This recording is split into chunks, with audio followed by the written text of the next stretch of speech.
Spectrum Business, made to work. You are resilient.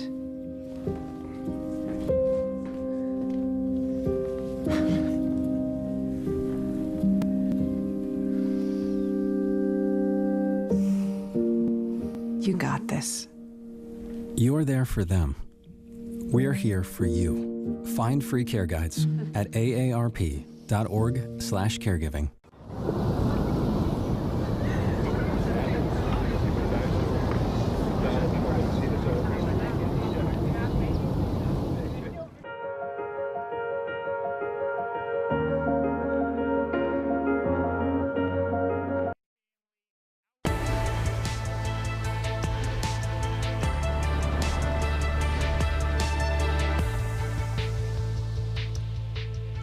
Good evening, I'm Errol Lewis, and you are watching Spectrum News coverage of the Republican National Convention.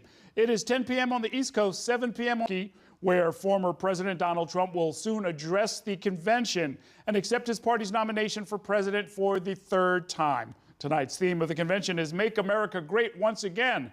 The president's second son, Eric Trump, is speaking right now. Let's listen in. A man who believed in the promise of America when others turned away. A man who saw a nation in need of a champion and answered that call with unwavering determination and courage. A man who survived a bullet that was intended to eliminate him permanently from our future and from our family. Never have I been more proud to be a Trump.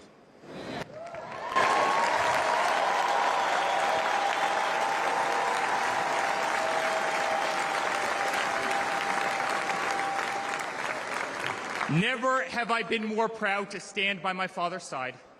A journey with all of you. A journey to save the greatest country on earth. A journey with the most incredible people I have ever met. Dad,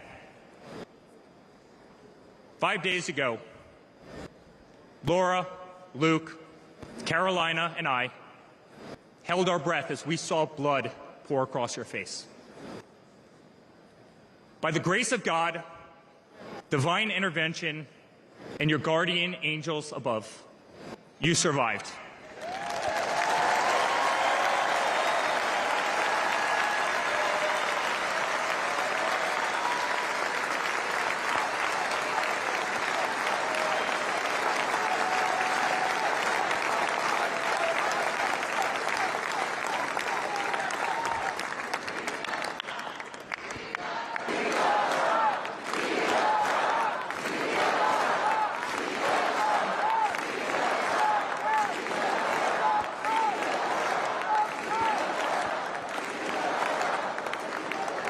You are the greatest fighter I have ever seen.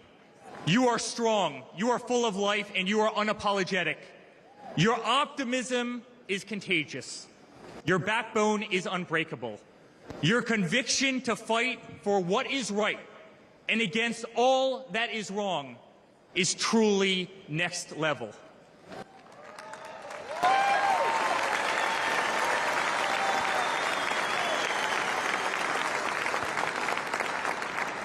The whole world saw your strength as you stood up. You wiped the blood off your face, and you put your fist in the air in a moment that will be remembered as one of the most courageous acts in the... Fight! Fight! Fight!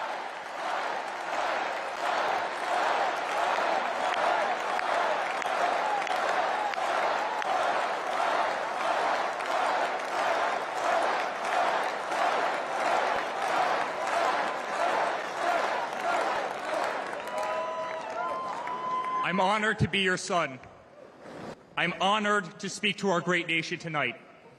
You are a true leader. You epitomize strength. Our country loves you. Our country appreciates you. Our country misses you. And on November 5th, our country will re-elect you as the 47th President of the United States of America. Good night, Milwaukee. God bless you all.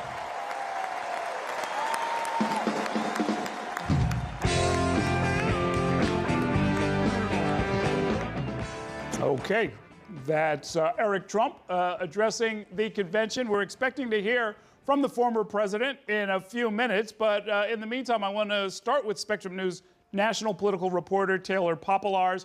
I understand that they've put out some of the excerpts of what we can expect to hear from Donald Trump in just a few minutes. What have you seen so far, Taylor?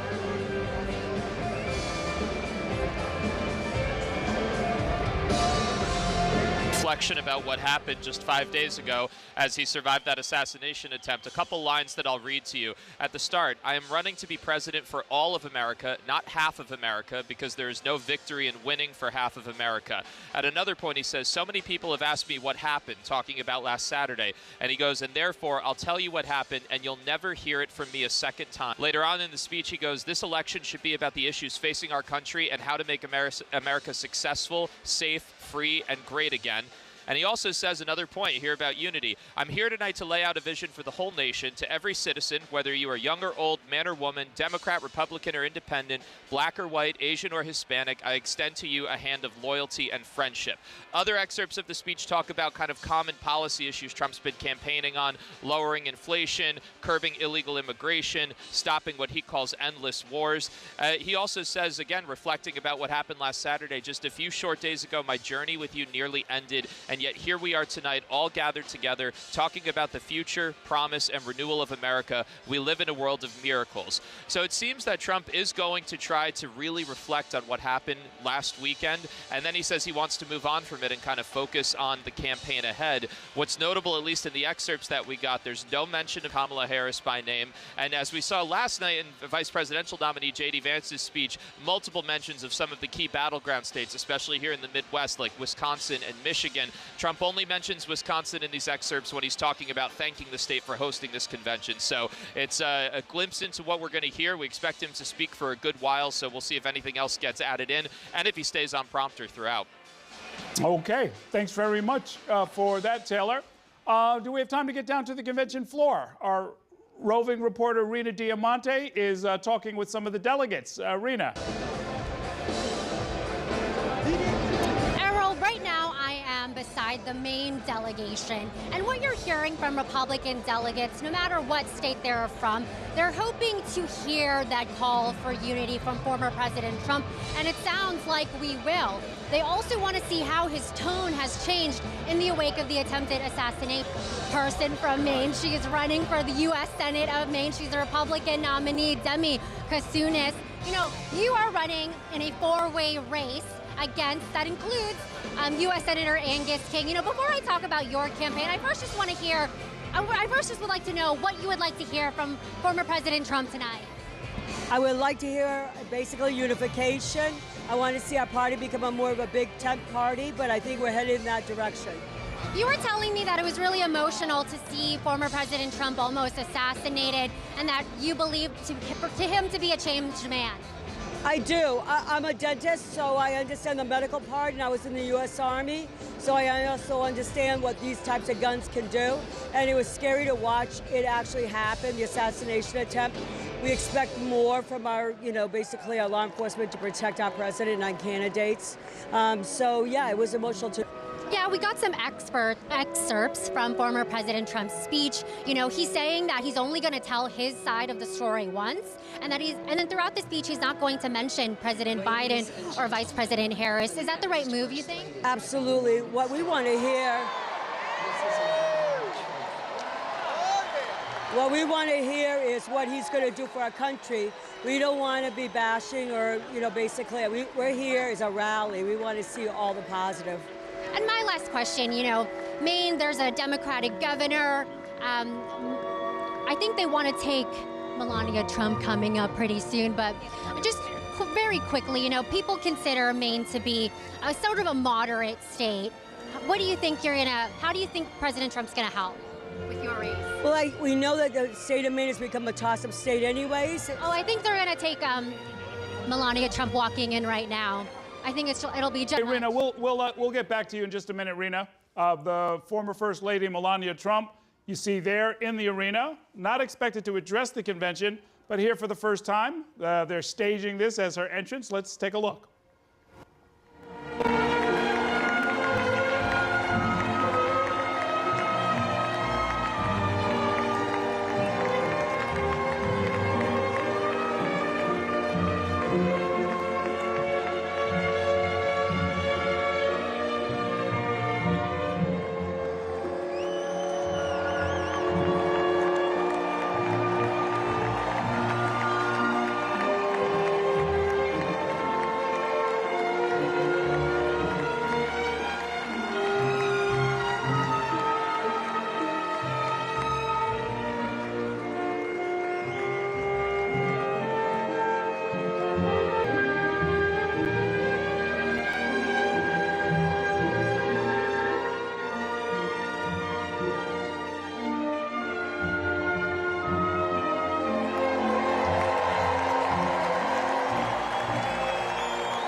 Okay, we're waiting. We know at least one speaker will precede the former president.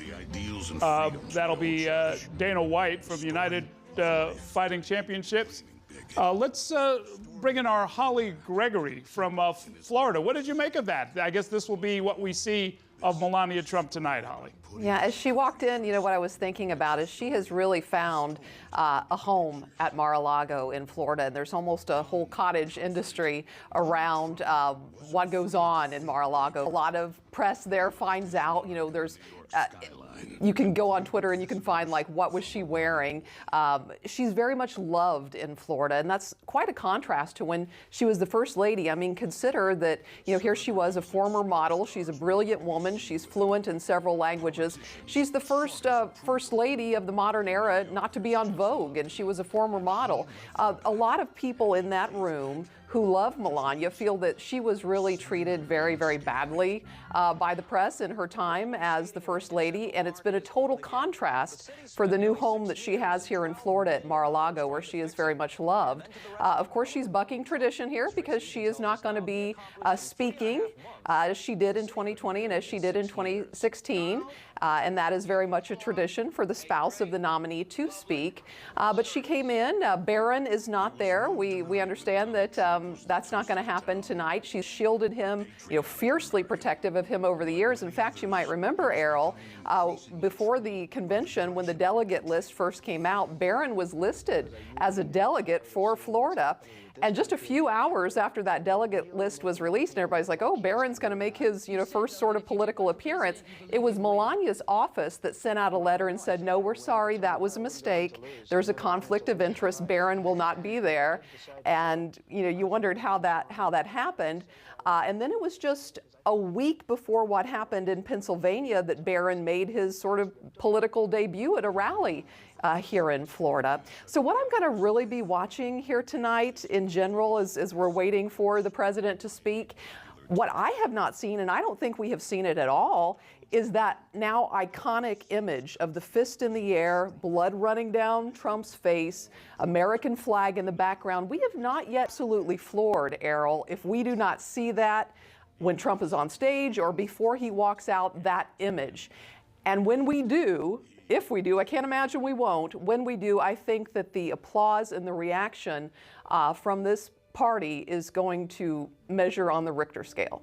Yeah, we are planning for some pauses. No matter what is said in the speech, I'm expecting some applause in between, Holly. Let me go to anchor-in-chief national political reporter Josh Robin, who is live inside the arena there. And Josh, you've been saddled with or offered to do a lot of the fact-checking along the way. But from what we've seen from the excerpts, it seems like a pretty straightforward speech that avoids some of the areas where there's controversy associated with the former president. Oh, yes, definitely. He doesn't talk about controversial topics. And yeah, I just did some fact checking just to give people the context, because look, these are political conventions. There's not much nuance. And frankly, he has gone against what is accurate a number of times, at least Eric Trump did, and other speakers have. So we've done that throughout the week. Let me just touch on a couple of them. Manufacturing. Eric Trump painted it as just decimated in this country. It's true that it is a lot lower than it was decades ago, but actually the numbers have increased pretty steadily, and there's actually more jobs now in manufacturing than there were during the Trump administration. Gas prices certainly have gone up, and if you look over decades, it's definitely gone up, but they're not going higher. It's actually, I mean, sometimes there's minor fluctuations, but we're $1.50 below the peak. We've talked about this before earlier in the week. The crime numbers, there certainly was a big crime spike around the time of the pandemic. Those numbers have gone down actually significantly. One other thing just to note, and this is just put into context, it's really less quantifiable, but there was a lot of painting of the former president as a victim, as a martyr, as someone who is persecuted. That's something that we have seen all week.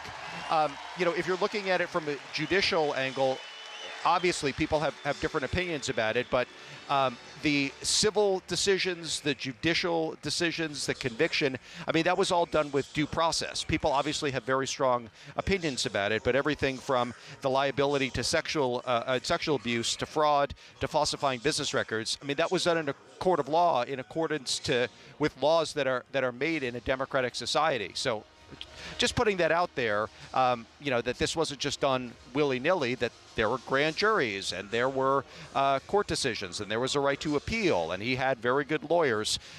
So I just wanted to stress that. It's a little bit of nuance to this political event. It also sounds, Josh, as if the silence that we've heard over abortion and abortion rights is going to continue tonight. The abortion angle is a really interesting one. I don't think that's gotten enough attention because it's very motivating to voters since Roe versus Wade was overturned. And the former president really wanted it lowered in the platform and has said that he's in favor of putting it to the states. The only time I really heard it mentioned, actually, was when Franklin Graham talked, and he talked about thanking J.D. Vance for his support protecting life. Absolutely. Okay. As I mentioned before, Dana White, the CEO of Ultimate Fighting Championship. But before that, they've got Kid Rock. Yeah, sure. Let's listen to a little Kid Rock. All right. Say fight, fight. Say fight, fight. Say fight, fight. Say somebody scream.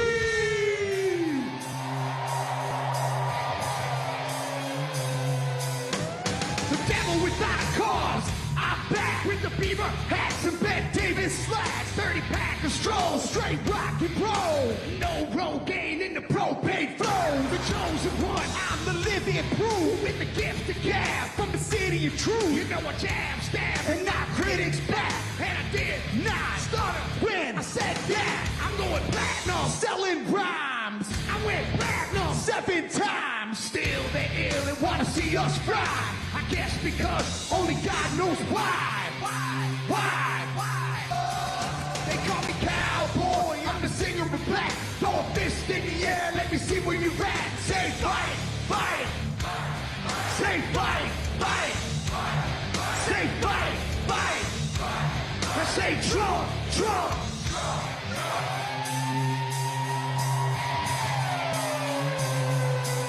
I like ACDC and ZZ Top. Bocephus Beasties and the Kings of Rock. Skinner, Seeger, Lipcorn, the Stones. The David Allen and the No-Show Jones. Yeah, pass that bottle around. Got the rock from Detroit, the soul from Motown. The underground, straight Detroit pimp. With tracks to Mac and slap back to back. Never gain or pay, I don't play with ass. Well, watch me rock with Liberace Flash. Punk rock the Clash, boy bands are trash. I like Johnny Cash and Grandmaster Flash. Flash, flash, flash.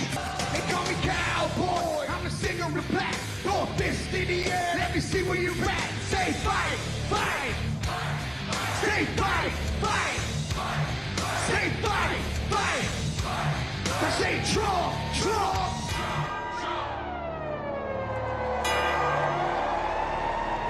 I'm an American badass. Watch me, kid. You can roll with rock or you can. I'm the ultimate, I'm like Amazing Grace. I'm on rock and roll, never rock this place. All super fly, living double wide. Psychon the fly, the big John can ride. Damn sack to share, bringing flash to flare. Got the long hair swinging, middle finger in the air. Snakeskin boots, 65 Chevelle. See me riding, sin and hit a rebel, yeah. I won't live to tell, so if you do, rock for freedom and rock for truth. Who knew I'd blow like Oklahoma? Florida, trail the aroma, and check my hits. I know it stinks in here, cause Trump's the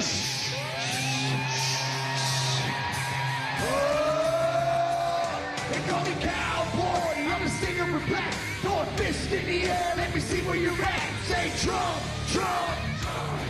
Say Trump, Trump. Say Trump, Trump. Say Trump, Trump. I need to hear you louder than that. One more time. sit back and sing Trump, Trump. From side to side, from front to back, come on, Trump, Trump. I put Detroit City back on the map. We singing Trump, Trump. Kid Rock's in the house. This is where I'm at. Ladies and gentlemen, get ready for the most patriotic American badass on earth. But first, another American badass, my brother, Dana White. God bless America.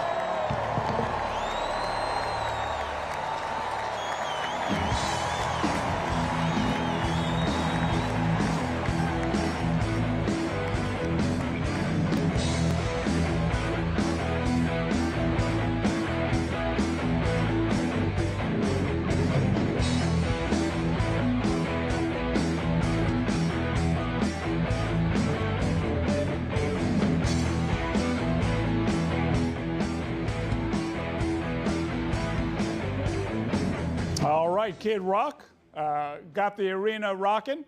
We are still waiting for former President Donald Trump. What we've been told is that they may switch up the order one more time. And but apparently, first we're going to hear from CEO of United Fighting Championships, Ultimate Fighting Championships. Okay, he'll be there in a minute. And in the meantime, let's talk with Jason Fechner, who is outside the arena. And Jason, the theme is not subtle, all right? You have the UFC, you have Hulk Hogan, and we got some lyrics from Kid Rock just there, all on the theme of fight, fight, fight. Well, Errol, I should say, politics aside, the college-age Jason around 1998, quite entertained at least by Hulk Hogan and Kid Rock performing at the RNC just behind me at Fiserv Forum. 3 audiences we're watching for. Dana White taking the stage. Championship. Okay, here he is. Let's listen in. 2 weeks ago, I got a call from President Trump asking me if I'd be willing to speak tonight. No demands. He asked me as a friend, and of course I said yes. Then, after I accepted his offer, he sent me a text message, and I just want to read to you a little piece of what President Trump wrote to me. Dana, I'm so honored that you will be doing the introduction at the National Republican Convention. Think of it as the biggest fight you ever had, a fight for our country and even the world. I only wish you didn't have to interrupt your family trip, but I hope they understand they love you and they know how important this is. Now think about this. This man's running for president of the United States. He's fighting for the future of this country, and he's concerned about interrupting my family trip. That's the President Trump that I know. A man who truly cares about people. The mainstream media likes to push the narrative that he doesn't care about anyone but himself. I absolutely know that's not the truth because I've been friends with this guy for 25 years. And for the people who know me, they'll know this is true. I just want to make something very clear. Nobody in the Trump campaign has ever told me what to say. Nobody tells me what to say, and I'm nobody's puppet.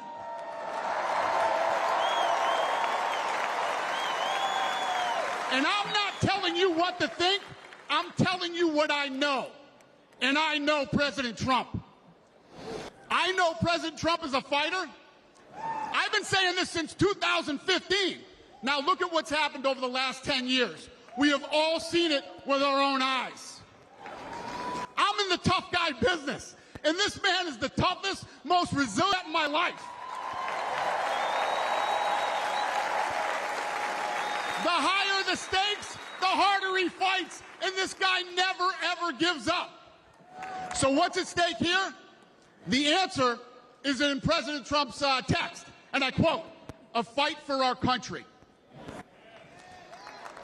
I know why he's running for president again. Why else would he put himself through everything he's dealt with just to get back here? We all know he doesn't need this. This guy's got a great life. He has a beautiful family, and he has achieved everything that you could possibly achieve in life. I know President Trump is literally putting his life on the line for something bigger than himself, and he's willing to risk it all because he loves this country.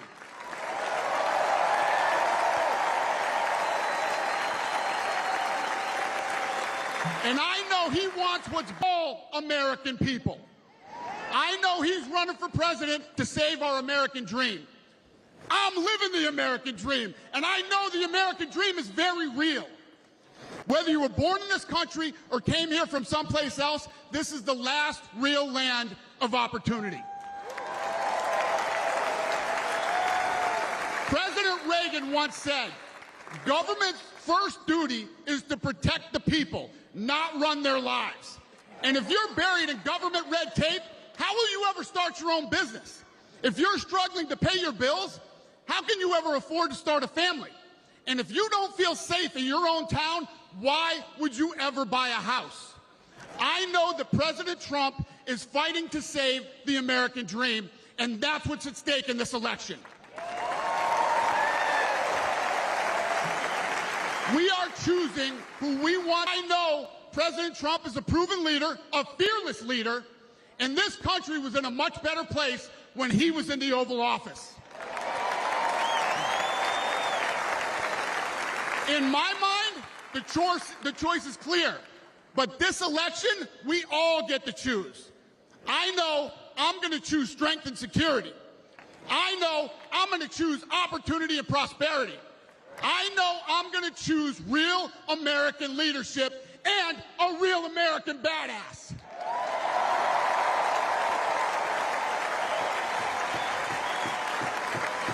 And I'm not telling you what choice to make, and I'm not telling you what to think. I'm telling you what I know. I know America needs a strong leader, and the world needs a strong America.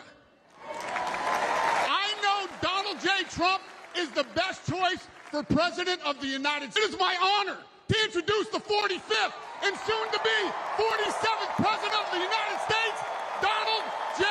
Trump.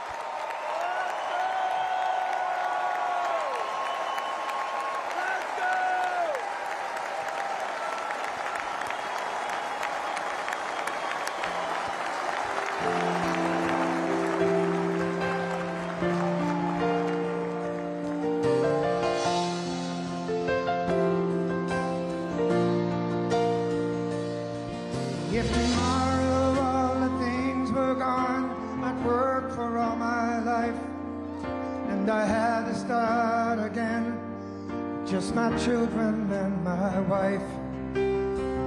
Thank my lucky stars to be living here today, 'cause our flag still stands for freedom, and they can't.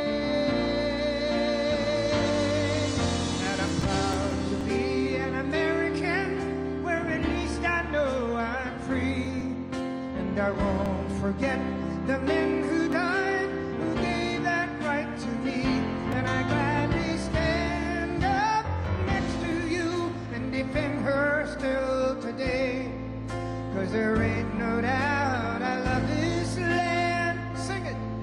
God bless the USA.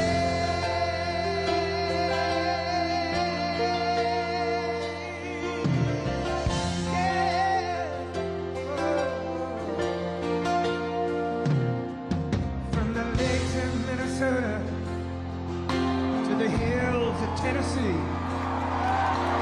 across the plains of Texas, from sea to shining sea, to Houston and New York to LA. There's pride in every American heart, and it's time we stand and say that I'm proud to be an American, where at least I know I'm free, and I won't forget the men who died, who gave that right to me, and I gladly stand up next to you and defend her still today, 'cause there ain't no doubt I love this land. God bless the USA.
Thank you very much.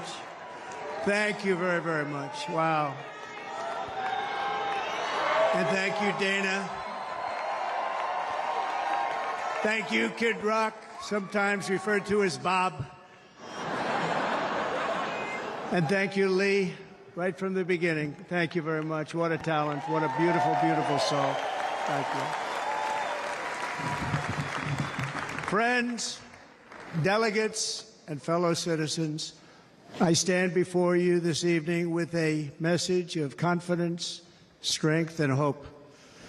4 months from now, we will have an incredible victory, and we will begin the four of our country.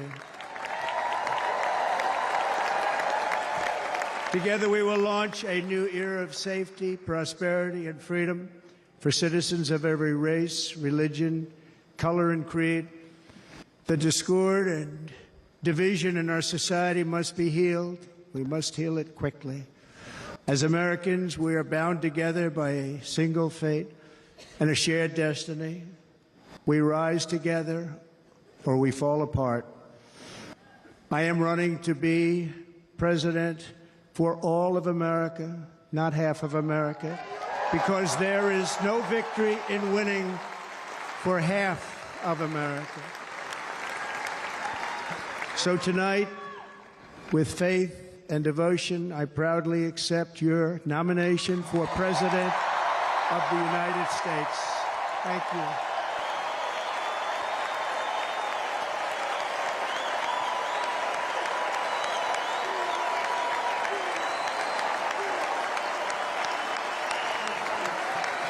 Thank you.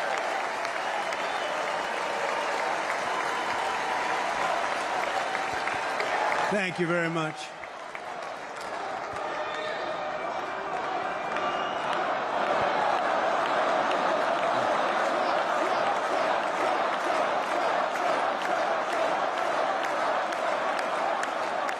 Thank you very much. And we will do it right. We're going to do it right. Let me begin this evening by expressing my gratitude to the American people for your outpouring of love and support following the assassination attempt at my rally on Saturday.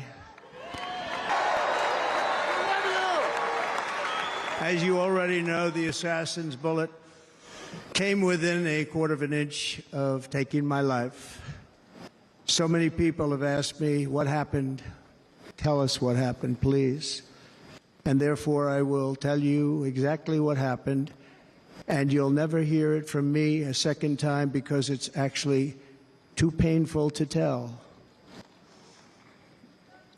It was a warm, beautiful day in the early evening in Butler Township in the great Commonwealth of Pennsylvania. Music was loudly playing, and the campaign was doing really well. I went to the stage, and the crowd was cheering wildly. Everybody was happy. I began speaking very happily because I was discussing the great job my administration did on immigration at the southern border. We were very proud of it.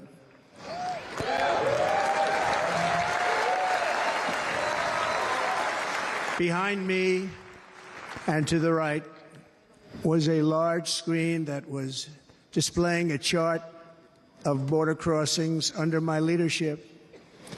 The numbers were absolutely amazing. In order to see the chart, I started to, like this, turn to my right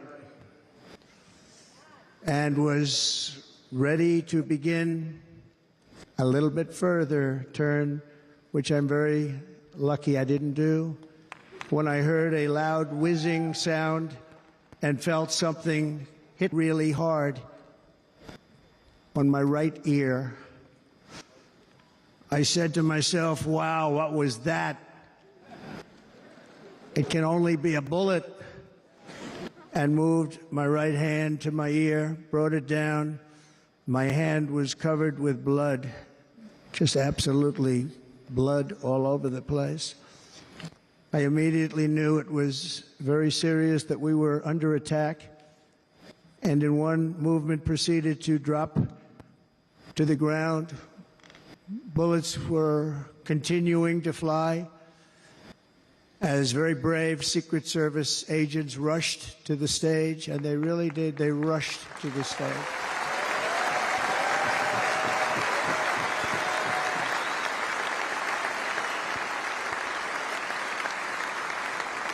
These are great people. Bounced on top of me so that I would be protected. There was blood pouring everywhere, and yet, in a certain way, I felt very safe because I had God on my side. I felt that.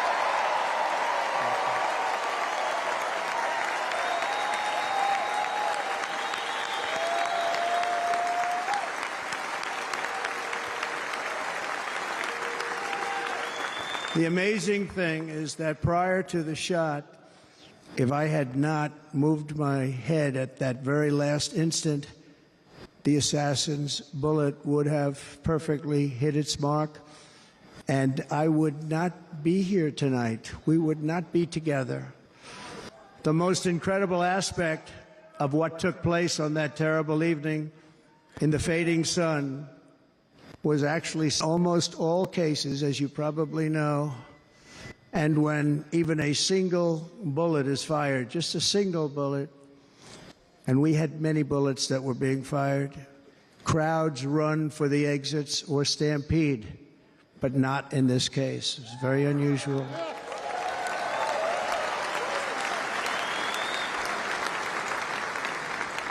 This massive crowd of tens of thousands of people stood by and didn't move an inch. In fact, many of them bravely but automatically stood up looking for where the sniper would be. They knew immediately it was a sniper, and then began pointing at him. You can see that if you look at the group behind me. That was just a small group compared to what was in front. Nobody ran, and by not stampeding, many lives were saved.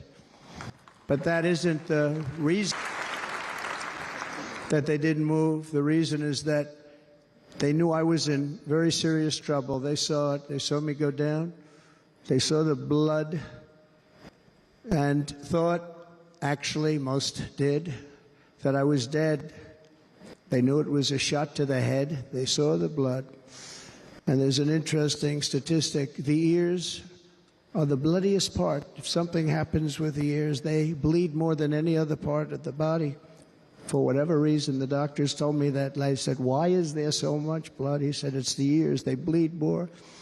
So we learned something, but they just, this beautiful crowd, they didn't want to leave me. They knew I was in trouble. They didn't want to leave me. And you can see that love written all over their faces. Incredible people. Bullets were flying over us. Yet I felt serene, but now the Secret Service agents were putting themselves in peril. They were in very dangerous territory. Bullets were flying right over them, missing them by a very small amount of inches. And then it all stopped. Our Secret Service sniper, from a much greater distance and with only one bullet used, took the assassin's life, took him out.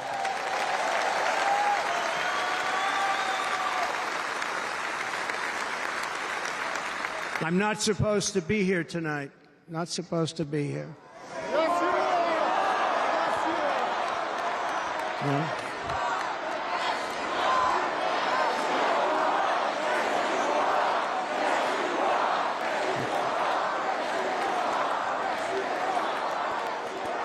Thank you. But I'm not. And I'll tell you, I stand before you in this arena only by the grace of Almighty God.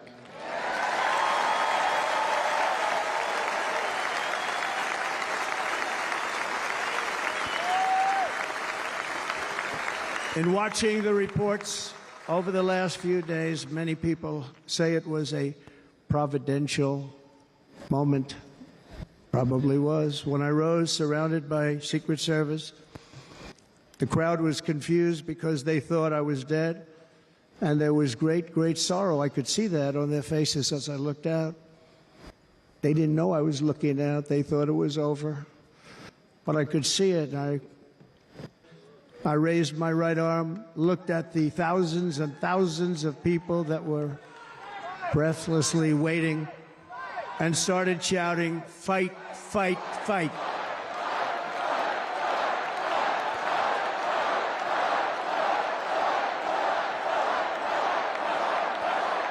Thank you. Once my clenched fist went up, and it was high into the air. You've all seen that. The crowd realized I was okay and roared with pride for our country like no crowd I have ever heard before. Never heard anything like it. For the rest of my life, I will be grateful for the love shown by that giant audience that stood bravely on that fateful evening in Pennsylvania. Tragically, the shooter claimed the life of one of our fellow Americans, Corey, comparator, unbelievable person, everybody tells me. Unbelievable. And seriously wounded, two other great warriors. Spoke to them today. David Dutch and James Copenhaver. Two great people. I also spoke to all three families of these tremendous people. Our love and prayers are with them, and always will be. We're never going to forget them. They came for a great rally. They were serious Trumpsters, I want to tell you. They were serious Trumpsters, and still are.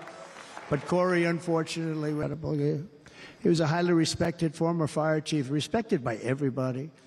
Was accompanied by his wife, Helen, incredible woman. I spoke to her today, devastated, and two precious daughters. He lost his life selflessly acting as a human shield to protect them from flying bullets. He went right over the top of them and was hit. What a fine man he was.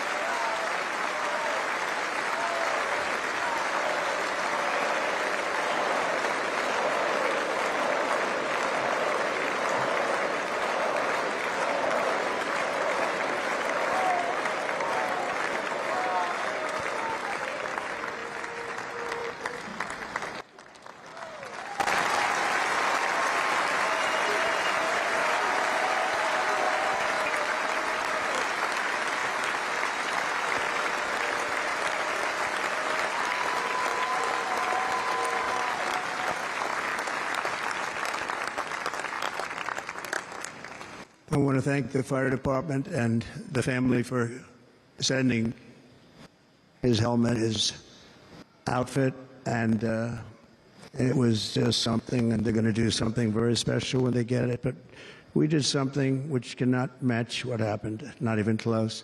But I am very proud to say that over the past few days, we've raised $6.3 million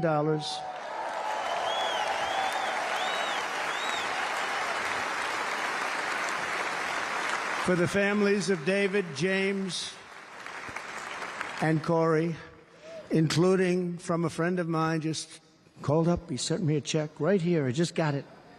$1 million from Dan Newland. Thank you, Dan. And again, when speaking to the family, I told them, I said, well, I'm going to be sending you a lot of money, but it can't compensate. They all said the same thing. You're right, sir. We appreciate so much what you're doing, but nothing can take the place in the case of Corey. And the other two, by the way, they were very, very seriously injured, but now they're doing very well. They're going to be okay. They're going to be doing very well.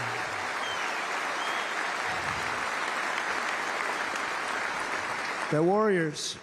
So now I ask that we observe a moment of silence in honor of our friend Corey. Corey.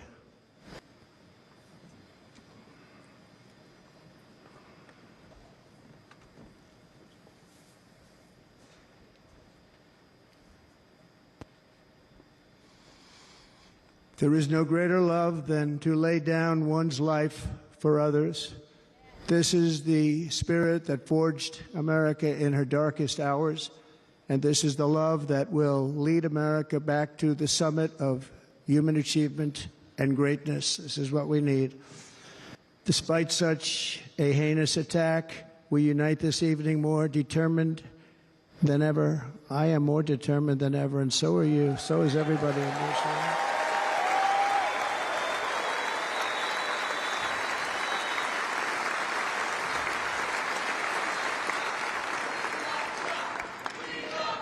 Thank you. Thank you very much.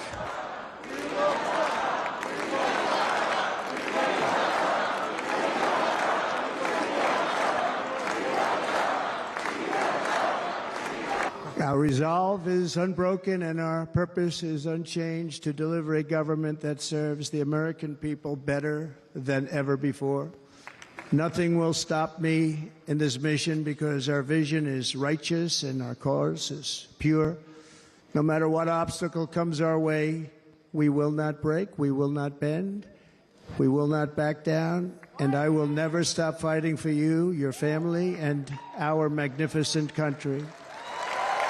Never.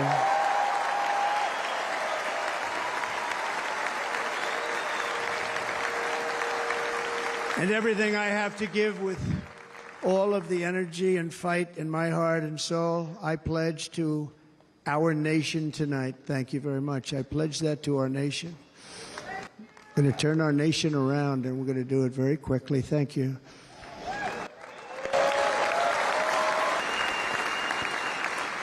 This election should be about the issues facing our country and how to make America successful, safe, free, and great again.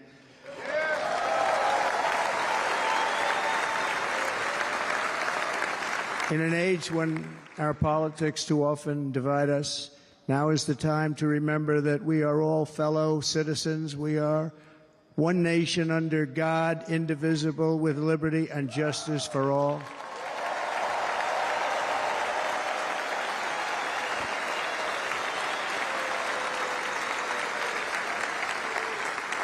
And we must not criminalize dissent or demonize political disagreement, which is what's been happening in our country lately at a level that nobody has ever seen before.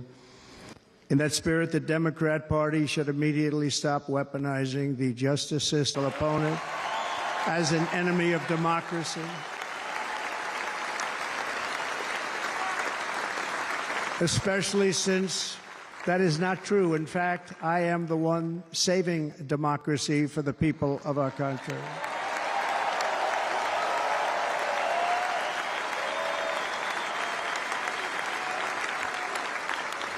And very big news, as you probably just read, on Monday a major ruling was handed down from a highly respected federal judge in Florida, Eileen Cannon, finding that the prosecutor and the fake documents case against me were totally unconstitutional, and the entire case was thrown out of court. With all of that publicity, thrown out of court. Fire our country. They should drop these partisan witch hunts, which I have been going through for approximately 8 years. And they should do that without delay and allow an election to proceed that is worthy of our people. We're going to win it anyway, but worthy of our people. On this journey, I am deeply honored to be joined by my amazing wife, Melania.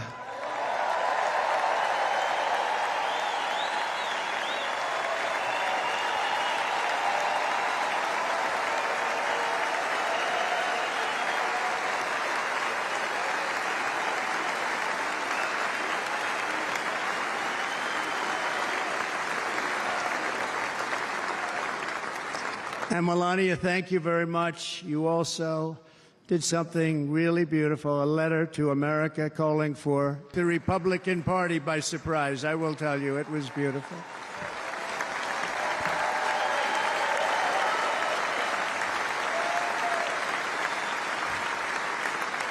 In fact, some very serious people said that we should take that letter and put it as part of the Republican platform. That would be an honor, wouldn't it? Right, Mr. Congressman?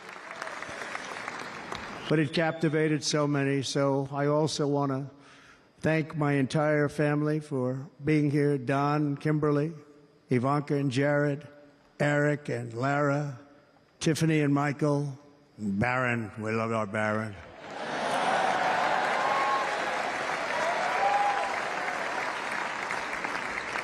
And of course, my 10 wonderful grandchildren. You saw a few of them up there on my lap before.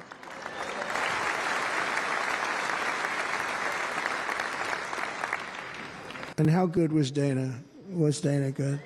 I mean, you know, was he good? You know, he was on probably the only vacation he's had in about, maybe ever, because he works, but about 10 years with his wife, very far away. I won't tell you where, but very, very far away, beautiful place. And my people called, and he said, yeah, I won't be able to do it. This is many, many years. I promised my wife I can't do it. And they came in, they said, Dana won't be able to do it because he was my first, second, and third choice. I said, well, you know, that's too bad, but I understand he's away, and it's good. It's good for him. And that was it. About 30 minutes later, she came back in, sir, Dana just called. He's going to do it. And his wife, she said, you can't turn him down, you wife.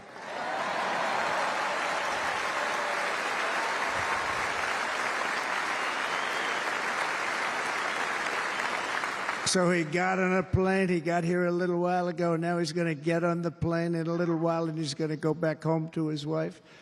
But they're great, and I just want to thank her and him and their whole family, because that's not easy. And Kid Rock, same thing. Called, he said, I want to be a part of it. I want to be a part, because, you know, Kid does his great song, Big, Big Monster song. I had no idea. You know, he became a friend of mine over the last 10 years. And he's amazing. Everyone loves him. I didn't even know how big he was. You know, he has rallies, 35, 40,000 people he gets every time he goes out.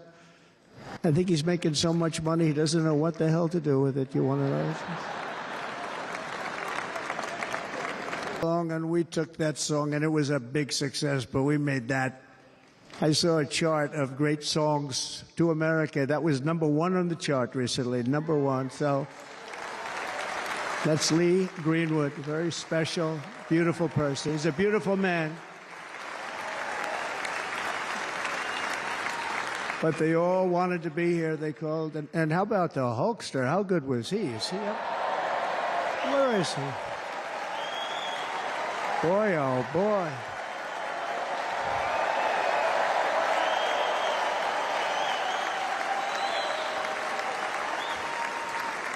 You know, they may call that entertainment. I know about entertainment, but when he used to lift a 350-pound man over his shoulders and then bench press him 2 rows into the audience, I say maybe entertainment, but he is it many times. There aren't a lot of entertainers that can do that, right? You were fantastic. Thank you very much. Followed by Eric. What was that all about? Boy, that was good. I didn't want to really come up here. But he was so great, and he's such a good young man. He went through a lot of trouble, and Don last night was incredible. They went through so much trouble. They got subpoenaed more than any people probably in the history of the United States. Every week they get another subpoena from the Democrats, crazy Nancy Pelosi, the whole thing, just boom, boom, boom. They've got to stop that because they're destroying our country. We have to work on making America great again, not on beating people.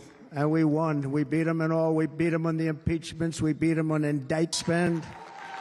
The time that you have to spend, if they would devote that genius to helping our country, we'd have a much stronger and better country.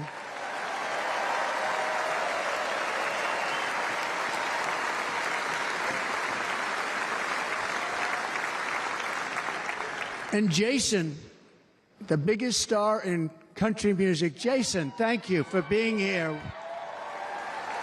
Jason, thank you very much. Jason Aldean, he's good.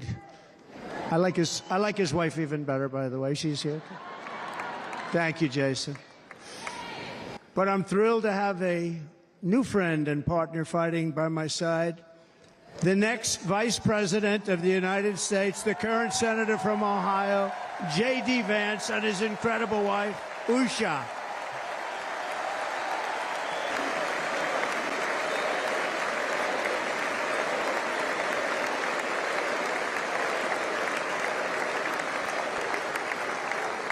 He's going to be a great Vice President. He's going to be great. He'll be with this country and with this movement, greatest movement in the history of our country, Make America Great Again.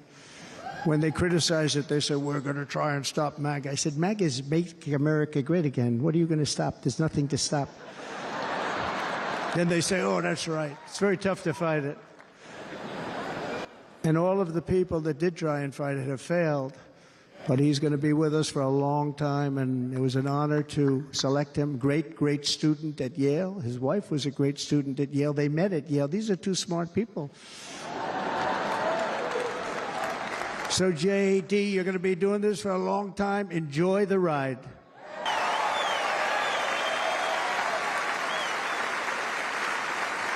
And a very special thank you to the extraordinary people of Milwaukee and the great state of... Oh, there they are. There they are. You are so easy to spot. And Green Bay's going to have a good team this year, right? They're going to have a good team. They're going to have a good team. Most of the audience doesn't like it, but it's true. You're going to have a very good team this year.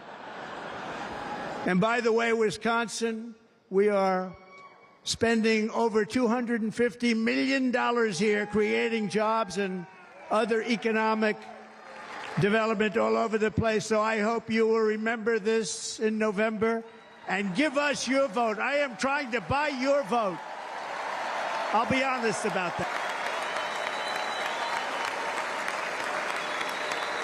And I promise we will make Wisconsin great again. We're going to make it so. Thank you, Mr. Governor. Thank you very much. Thank you. I'm here tonight to lay out a vision for the whole nation. To every citizen, whether you're a young or old man or woman, Democrat, Republican, or independent, black or white, Asian or Hispanic, I extend to you a hand of loyalty and of friendship. Together we will lead America to new heights of greatness like the world has never seen before. We were right there in the first term. We got hit with COVID. We did a great job. Nobody knew what it was, but nobody's ever seen an economy pre-COVID. And then we handed over a stock market that was substantially higher than just prior to COVID. Never got credit for that. We got credit for the war and defeating ISIS and so many things, the great economy, the biggest tax cuts ever, the biggest regulation cuts ever, the creation of Space Force, the rebuilding of our military. We did so much. We did so much. Right to try. Right to try is a big deal. We got right to try. They were trying to get that for 52 years. Somebody's terminally ill.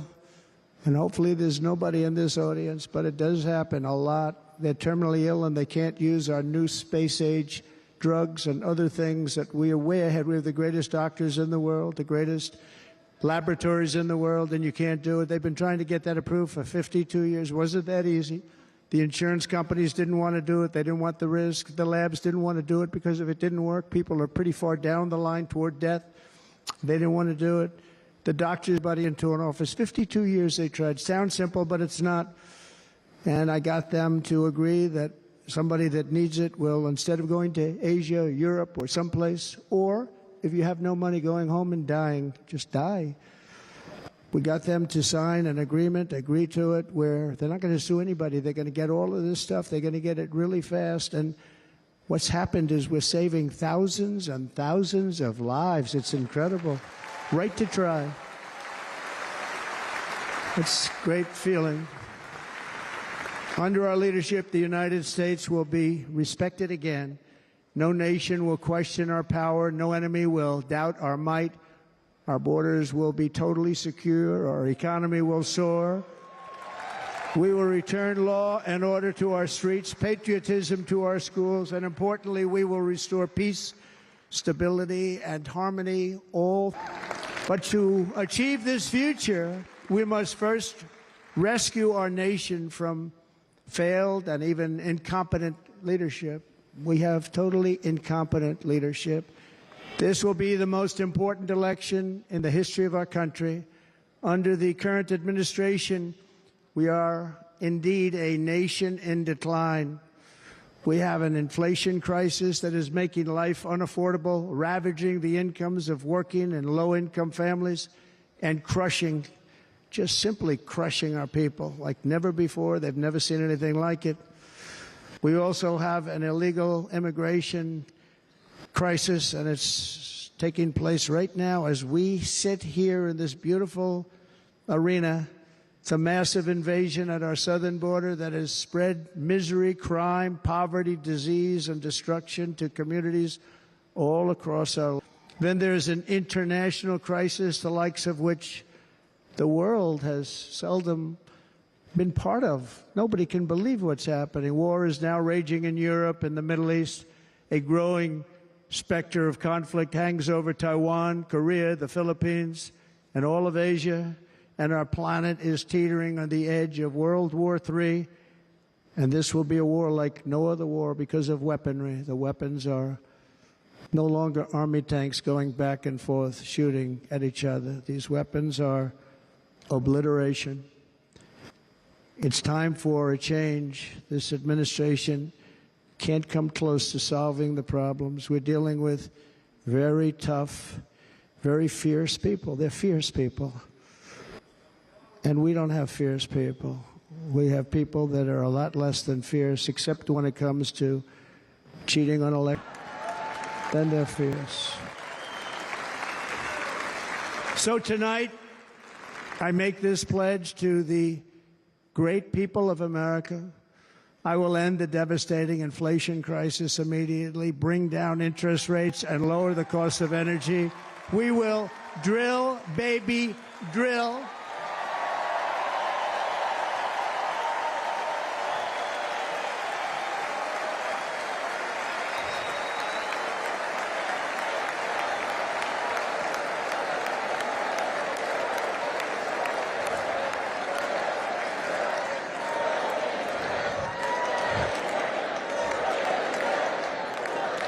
Can you believe what they're doing? But by doing that, we will lead a large-scale decline in prices. Prices will start to come down. Energy raised it. They destroyed them. Then they immediately went back to them, but by that time, so much was lost. But we will do it at levels that nobody's ever seen before, and we'll end lots of different things. We'll start paying off debt and start lowering taxes even further. We gave you the largest tax cut. We'll do it more.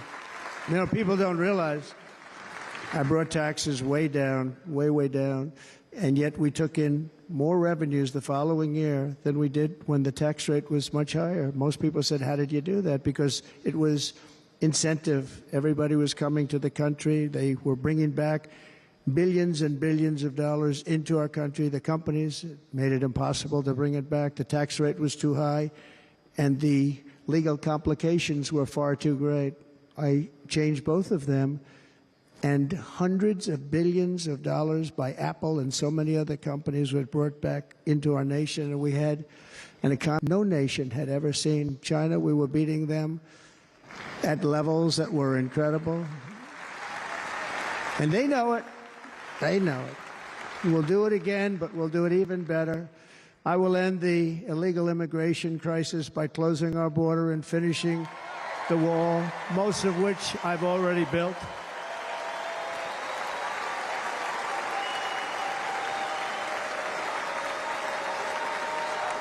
On the wall, we were dealing with a very difficult Congress. And I said, oh, that's okay. We won't go to Congress. I call it an invasion. We gave our military almost $800 billion. I said, I'm going to take a little of that money because this is an invasion. And we built, most of the wall is already built. And we built it through using the funds because what's better than that? We have to stop the invasion into our country, the thousands of people a year. We're not going to let that happen. I will end every single international crisis that the current administration has created, including the horrible war with Russia and Ukraine, which would have never happened if I was president, and the war caused by the attack on Israel, which would have never happened if I was president. Iran was broke. Iran had no money. Now Iran has $250 billion. They made it all over the last 2.5 years. They were broke. I watched the other day on a show called Deface the Nation. Has anyone seen it?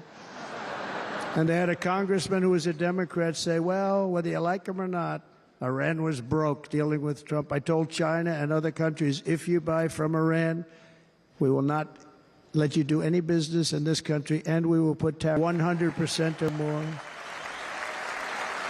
And they said to me, well, I think that's about it. They weren't going to buy any oil. And they were ready to make a deal. Iran was going to make a deal with us. And then we had that horrible, horrible result that we'll never let happen again. The election result, we're never going to let that happen again. They used COVID to cheat. We're never going to let it happen again.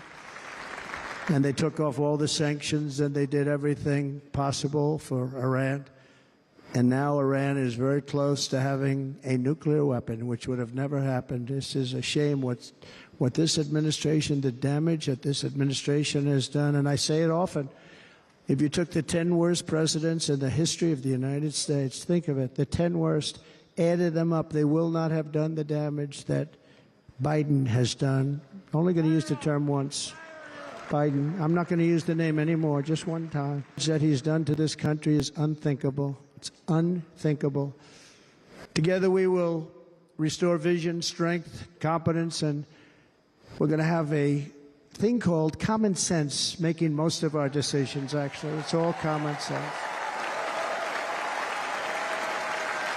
Just a few short years ago, under my presidency, we had the most secure border and best economy in the history of our country, in the history of the world. We had the greatest economy in the history of the world.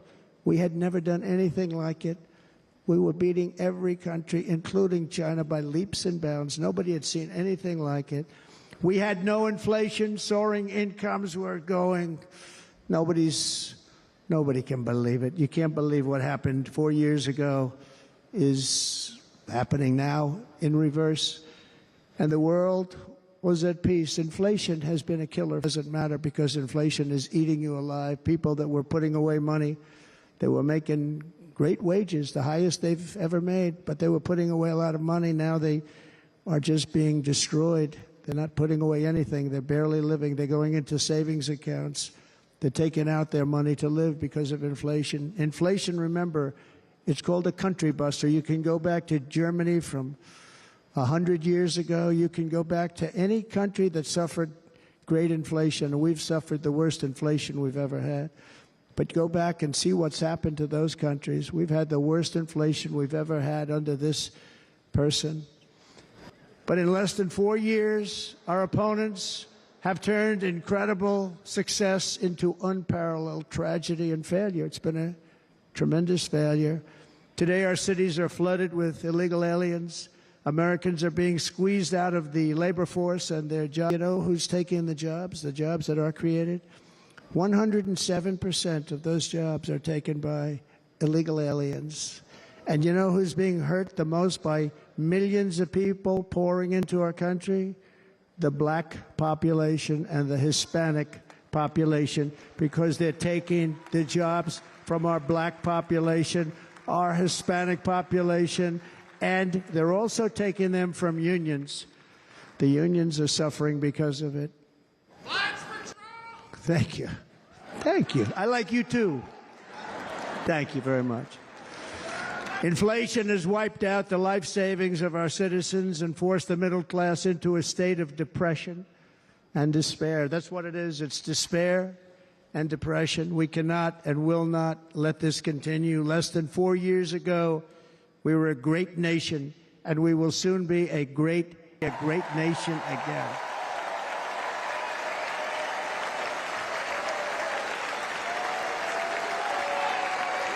Thank you. With proper leadership, every disaster we are now enduring will be fixed, and it will be fixed very, very quickly. So tonight, whether you've supported me in the past or not, I hope you will support me in the future, because I will bring back the American dream. That's what we're going to do. You don't even hear about the American dream anymore. With great humility, I am asking you to be excited about the future of our country. Be excited. Be excited.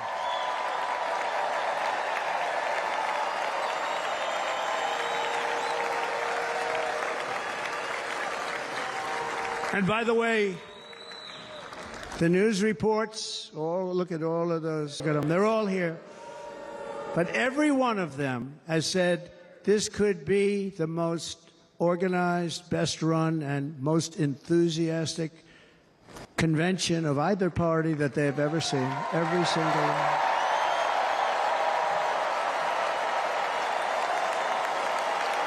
And it's true. It's true. And there's love in the room. There's great love in the room.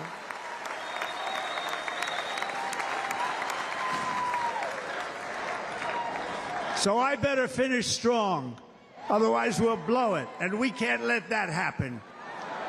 Now, this was great. All of the great people that spoke, and everybody hit a home run. I mean, there's not one that I can think of where I said, oh, gee, that wasn't great. Every single person.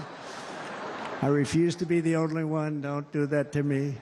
They're already getting ready. See, I gave them an idea. And this was, I think we're actually going to go home and miss it. You know, usually with a first of all, look at these crowds. You'd never have this at a convention. Look at these crowds.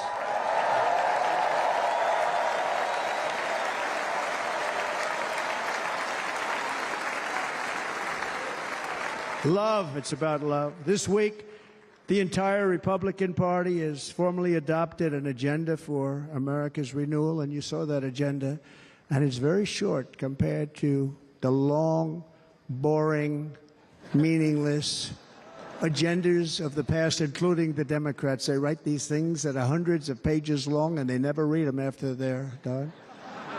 In their case, fortunately, they don't read them because they're pretty bad. It's a series of bold promises that we will swiftly implement when you give us a Republican House. And Mr. Speaker, thank you very much. With us tonight, Mr. Speaker, thank you very much. Thank you. A Republican Senate, we have many senators here, and send me back to our beautiful White House just a few short months from now. We're talking about just months. It can't come fast enough. We have to get it done. First, we must get economic relief to our citizens. Starting on day one, we will drive down prices and make America affordable again. We have to make it affordable. It's not affordable. People can't live like this. Under this administration, our current administration, groceries are up 57%, gasoline is up 60% and 70%, mortgage rates have quadrupled. And the fact is, it doesn't matter what they are because you can't get the money anyway. You can't buy houses. The total household costs have increased an average of $28,000 per family under this administration.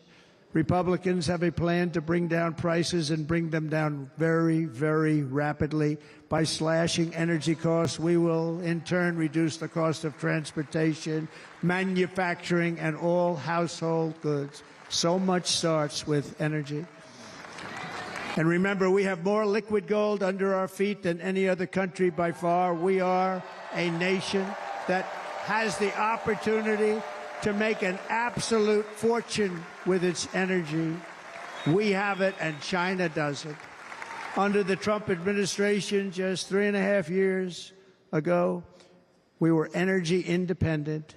But soon we will actually be better than that. We will be energy dominant and supply not only ourselves, but we will live the world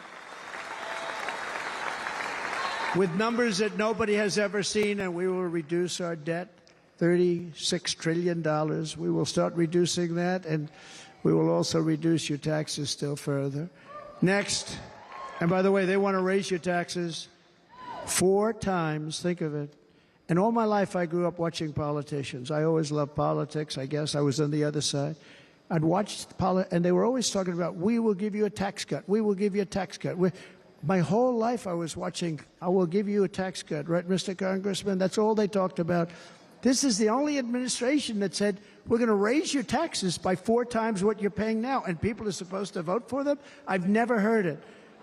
You're paying too much. We're going to reduce your taxes still further. We gave you the biggest one, as I said. We're going to give you more, and it's going to lead to tremendous growth. We want growth to pay off our debt.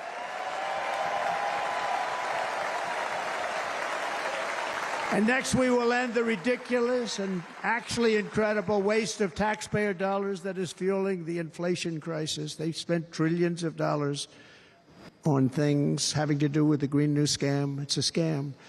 And that's caused tremendous inflationary pressures in addition to the cost of energy. And all of the trillions of dollars that are sitting there not yet spent, we will redirect that money for important projects like roads, bridges, dams, and we will not allow it to be spent on meaningless Green New Scam ideas.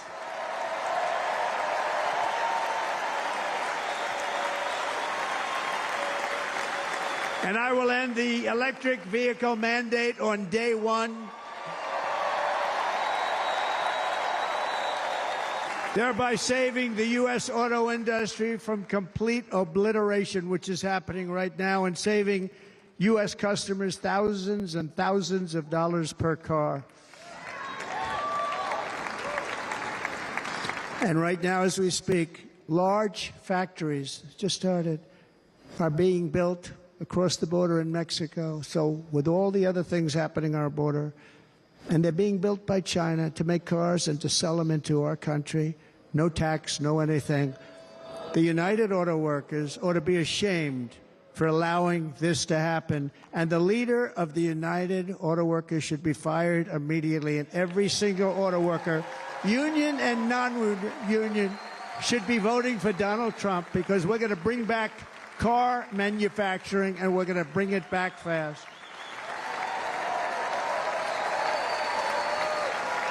It's anywhere in the world. Think of it, in the world, and we're going to bring it back. We're going to make them. We don't mind that happening, but those plants are going to be built in the United States, and our people are going to man those plants.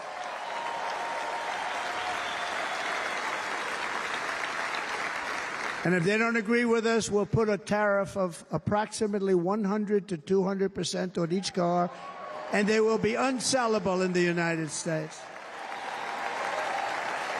We have long been taken advantage of by other countries. And think of it, oftentimes these other countries are considered so-called allies. They've taken advantage of us for years. We lose jobs, we lose revenue, and they gain everything and wipe out our businesses, wipe out our people. I stopped it for 4 years. I stopped it, and we're really ready to make changes like nobody had seen before. And remember, a USMCA trade deal ever made, and replace it with USMCA, which is, they say, the best trade deal ever made. Actually, probably the best trade deal was the deal I made with China, where they buy $50 billion worth of our product. They were buying nothing. They buy $50 billion worth. They had to. But I don't even talk about it because of COVID. I don't even mention it, frankly, because of what happened with the China virus.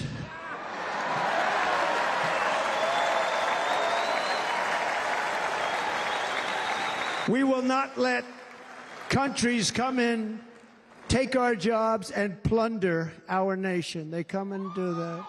They plunder our nation. The way they will sell their product in America is to build it in America. Very simple. Build it in America and only in America.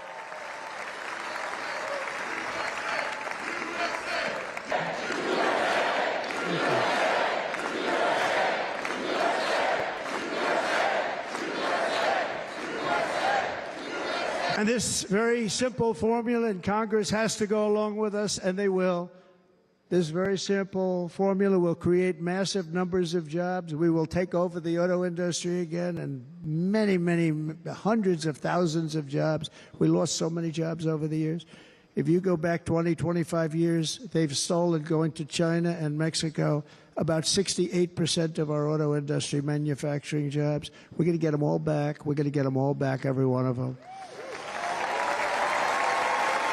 At the center of our plan for economic relief are massive tax cuts for workers that include something else that's turned out to be very popular, actually.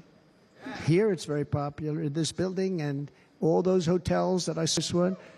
It's called no tax on tips. No tax on tips. No tax on tips.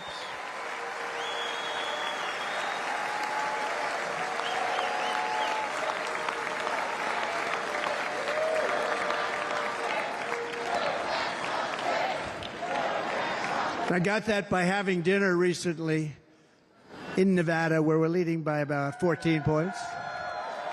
Hello. I'll see you there very soon, everybody. And we're having dinner at a beautiful restaurant in the Trump building on the Strip, and it's a great building, and the waitress comes over. How's everything going? A really nice person. How's everything? Oh, sir, it's so tough. The government's after me all the time on tips, tips, tips. I said, well, they give you cash. Would they be able to find him? She said, actually, and I didn't know this, she said, very little cash is given. It's all put right on the much of our money. It's just ridiculous, and they don't believe anything we say. And they've just hired, as you know, 88,000 agents to go after him even more. And I said, this shows the level of my, most people go out, they hire consultants, they pay them millions of dollars. But I said to her, let me just ask you a question. Would you be happy if you had no tax on tips? She said, what a great idea. I got my information from a very smart waitress. That's better than spending millions of dollars. And everybody loves it. Waitresses and caddies and drivers and everybody's a large group of people that are being really hurt badly. They make money, let them keep their money. I'm going to protect Social Security and Medicare. Democrats are going to destroy Social Security. Millions are coming in. They're going to be on Social Security and Medicare and other things, and you're not able to afford it. They are destroying your Social Security and your Medicare. Under my plan, incomes will skyrocket, inflation will vanish completely, jobs will come roaring back, and the middle class will prosper like never, ever before, and we're going to do it very rapidly.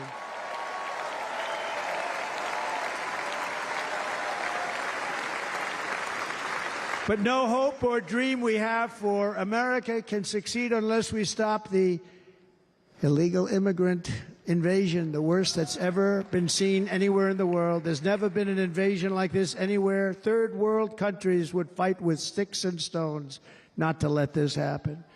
The invasion at our southern border, we will stop it, and we will stop it quickly. You heard Tom Homan yesterday. Tom Homan. Brandon Judd, the Border Patrol, he's incredible. These guys, they really, their job is a lot easier if they don't have to do anything, but they want to. They're patriots. Brandon Judd, Border Patrol, ICE. ICE goes out. You have to see what ICE does with MS-13. You have these are probably the worst gang, and ICE goes in there. And I know a lot of people in these rows here, and they're very tough people, but they don't want to do this job. They'll go into a pack of MS-13 killers. They're the worst, probably the worst gangs in the world.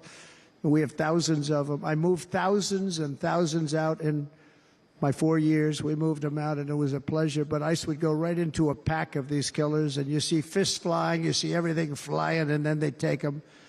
They put them in a paddy wagon. They take them back, and they get them out of our country. And the other countries weren't accepting them back, and I called up, and I said, "Gate anymore." And the next day, I got calls from all of these countries that were terminated. Billions of dollars we spend on economic aid to countries that does us, frankly, no good. And the next day, I was called by everybody. I couldn't take all the calls. Sir, what's the problem? I said, you won't take your killers back that you sent in caravans into America. You won't take them back. Well, sir, if you'd like us to, we would give very serious consideration to doing that. And within 24 hours, they were being taken back. For years and years, when I first came in, they said President Obama tried to get him to go back, and they wouldn't accept him. They'd put planes on the runway so you couldn't leave the plane. They'd close the road so you couldn't take the buses. They'd all have to turn back. As soon as I said no more economic aid of any kind to any country that does that, they called back and they said, sir, it would be our great honor to take MS-13. We love them very much. We love them very much, sir. We'll take them back. At the heart of the Republican platform is our pledge to end this border nightmare and fully restore the sacred and sovereign borders of the United States of America, and we're going to do that on day one.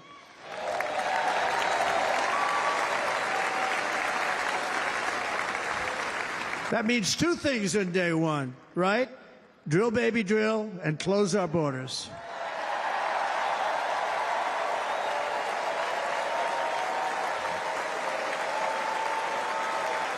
And by the way, and I think everybody as a Republican, as a patriot in this room, and most Democrats, we want people to come into our country, but they have to come into our country legally. Legally. Less than 4 administration, the strongest border in American history.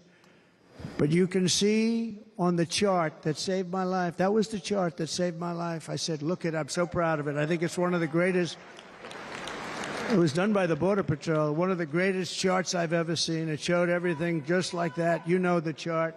Oh, there it is. That's pretty good. Wow. Last time I put up that chart, I never really got to look at it. But without that chart, I would not be here today.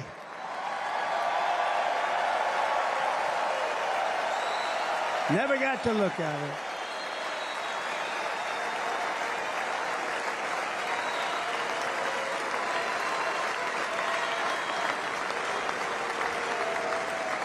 I said, you got to see this chart. I was so proud of it, and by the time I got to there, but I'm seeing it now, and I was very proud. If you look at the arrow on the bottom, that's the lowest level, the one on the bottom, heavy red arrow.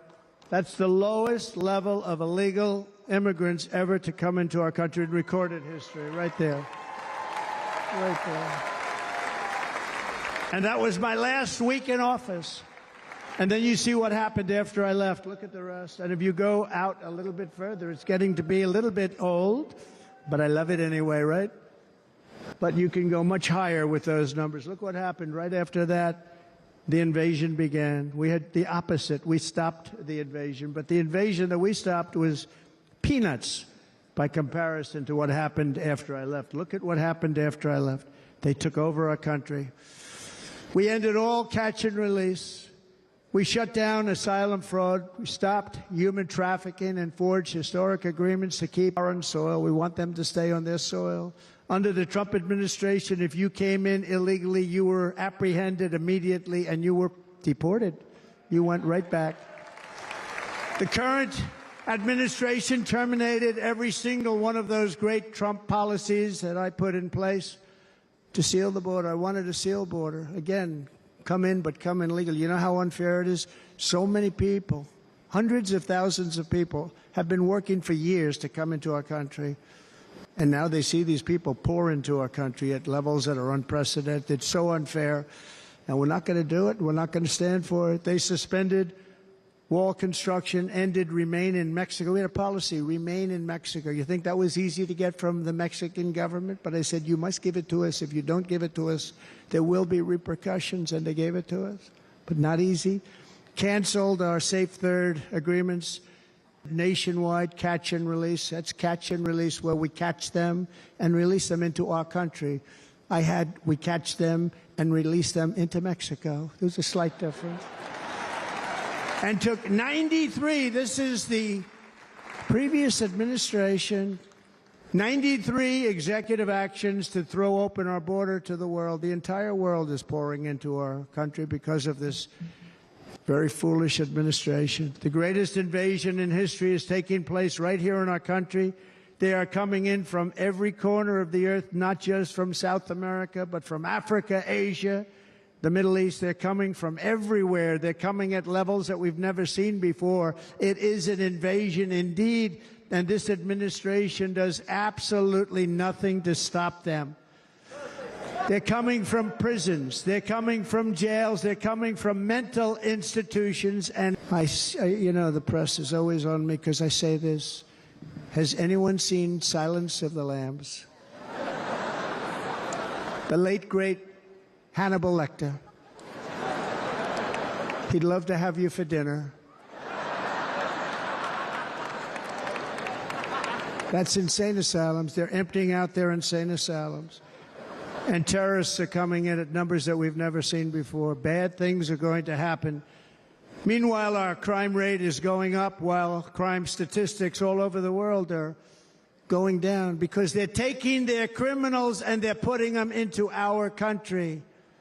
A certain country, and I happen to like the president of that country very much, but he's been getting great publicity because he's a wonderful shepherd of the country. He says how well the country's doing because their crime rate is down. And he said he's training all of these rough people, training them. And I've been reading about this for 2 years. I think, oh, that's wonderful. Let's take a look at it. But then I realized he's not training them. He's sending all of his criminals, his drug dealers, his people that are in jails. He's sending them all to the United States. And he's different in that he doesn't say that. He's trying to convince everybody what a wonderful job he does in running the country. Well, he doesn't do a wonderful job.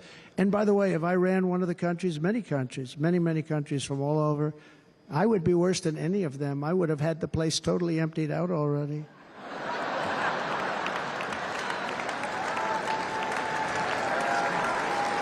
But we become a dumping ground for the rest of the world, which is laughing at us. They think we're stupid.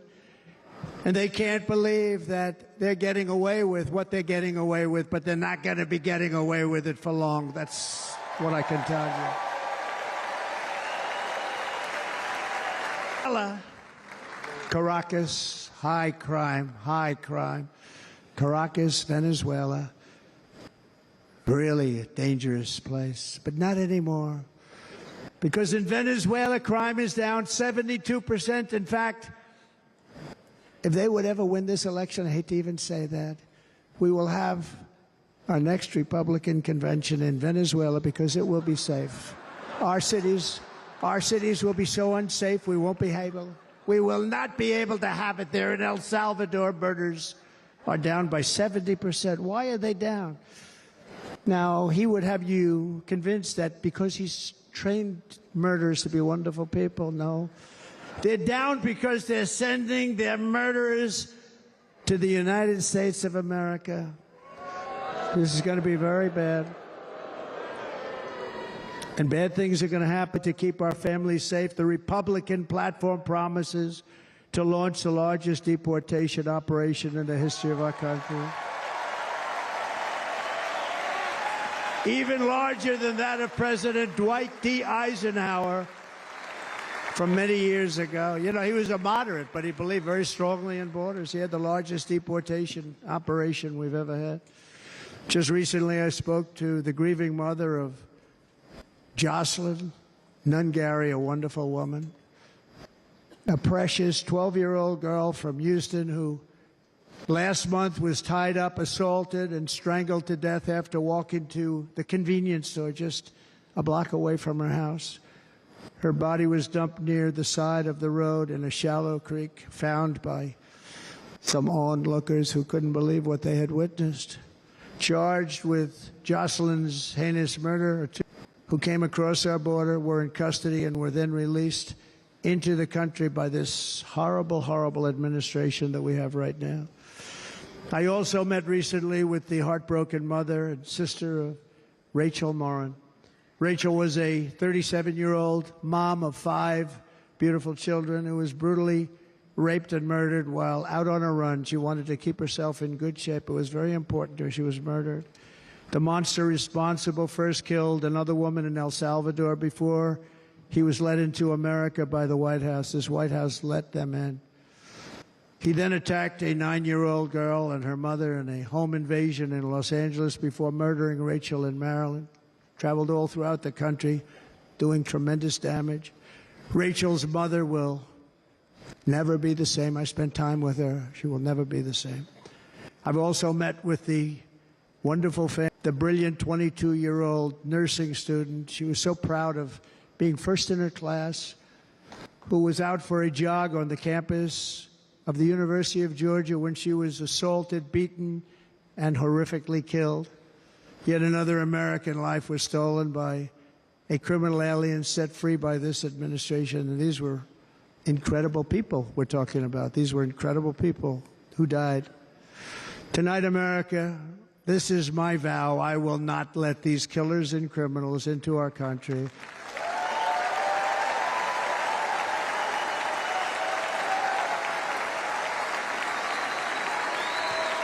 I will keep our sons and daughters safe. As we bring security to our streets, we will help bring stability to the world.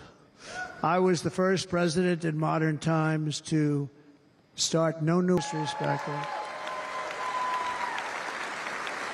And you saw this.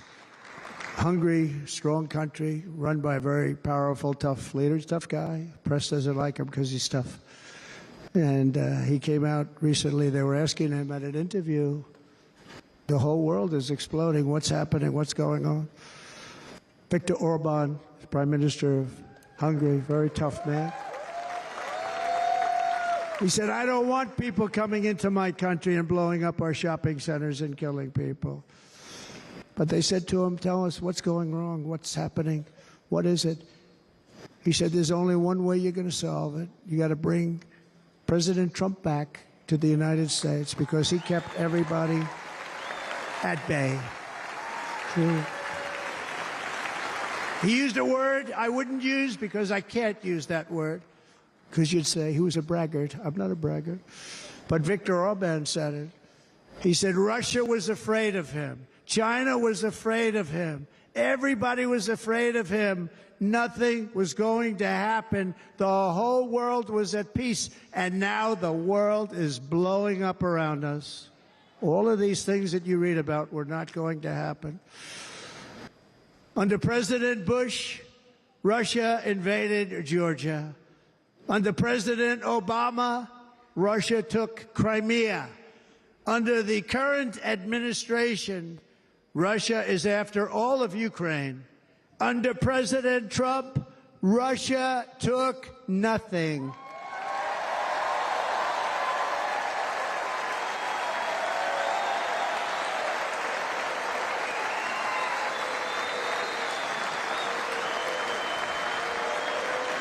In Syria and Iraq, something that was said to take 5 years, sir. It'll take 5 years, sir. We did it in a matter of a couple of months. We have a great military. Our military is not woke. It's just some of the fools on top that are woke.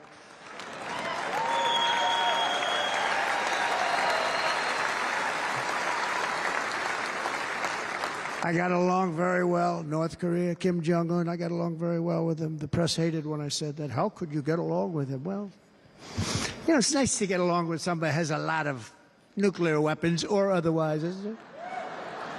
See, in the old days, they'd say, that's a wonderful thing. Now they say, how could you possibly do that? But no, I got along with them, and we stopped the missile launches from North Korea. Now North Korea is acting up again, but when we get back, I get along with him. He'd like to see me back, too. Our opponents inherited a world at peace and turned it into a planet of war. We're in a planet of war. Look at that attack on Israel. Look at what's happening with Ukraine. The cities are just bombed out.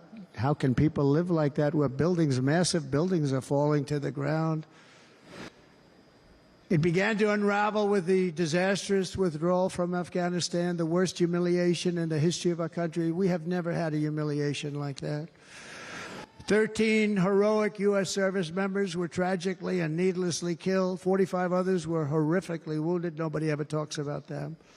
No arms, no legs, face explosions, horrifically horrifically wounded.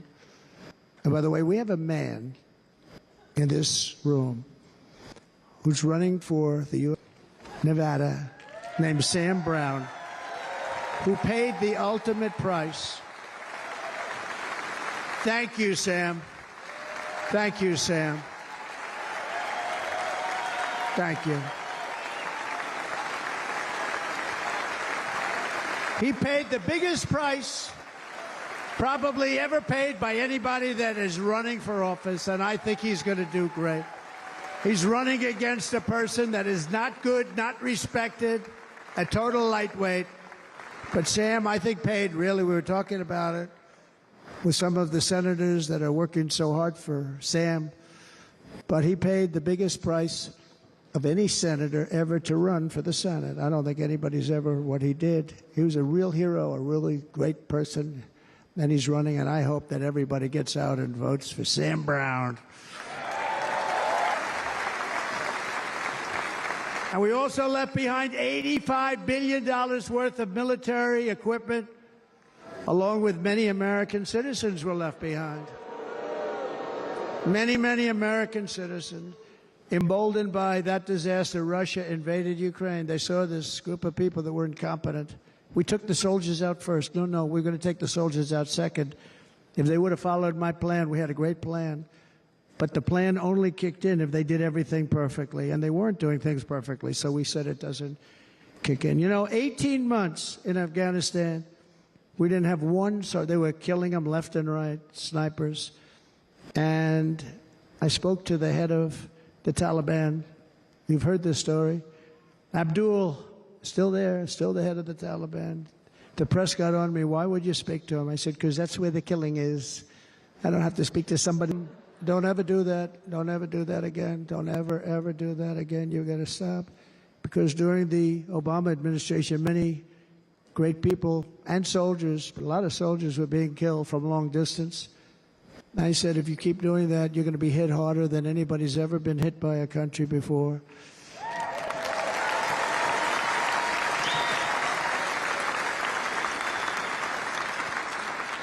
And he said, I understand, Your Excellency. He called me Your Excellency. I wonder if he calls the other guy Your Excellency. I doubt it. The other guy gave him everything. I mean, what kind of a deal was that? He walked out, gave him everything. Do you know that right now Afghanistan is one of the largest sellers of weapons in the world? They're selling the brand new, beautiful weapons that we gave them. But think of it, he actually said to me, but why do you? I said, you'll have to ask your people or one of your wives. But he could figure it out. And for 18 months, we had not one attack on an American soldier by the Taliban. 18 months.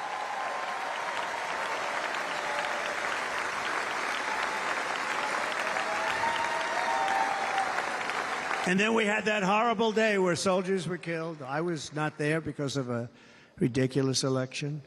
But we had that horrible attack. And they also gave up Bagram, one of the biggest bases anywhere in the world, air bases anywhere in the world, the longest runways, most powerful, hardened, thickened runways. We gave it up, and I liked it not because of Afghanistan. I liked it because of China. It's 1 hour away from where China makes their nuclear weapons. And you know who has it now? China has it now. And now China is likewise circling Taiwan, and Russian warships and nuclear submarines are operating 60 miles off the coast in Cuba. Do you know that? No, the press refuses to write about it. If that were me running this country and we had nuclear submarines in Cuba, I will tell you that the headlines every day would be, what's wrong with our president? You don't even hear this. You're not hearing about this. Russia has nuclear submarines and warships 60 miles away, Mr. Congressman, from Miami, by the way, happens to be here. Correct? In Cuba. And that would not be stood for if it were somebody else. They don't want to mention it, but now maybe they will. And the entire world, I tell you this, we want our hostages back, and they better be back before I pay a very big price.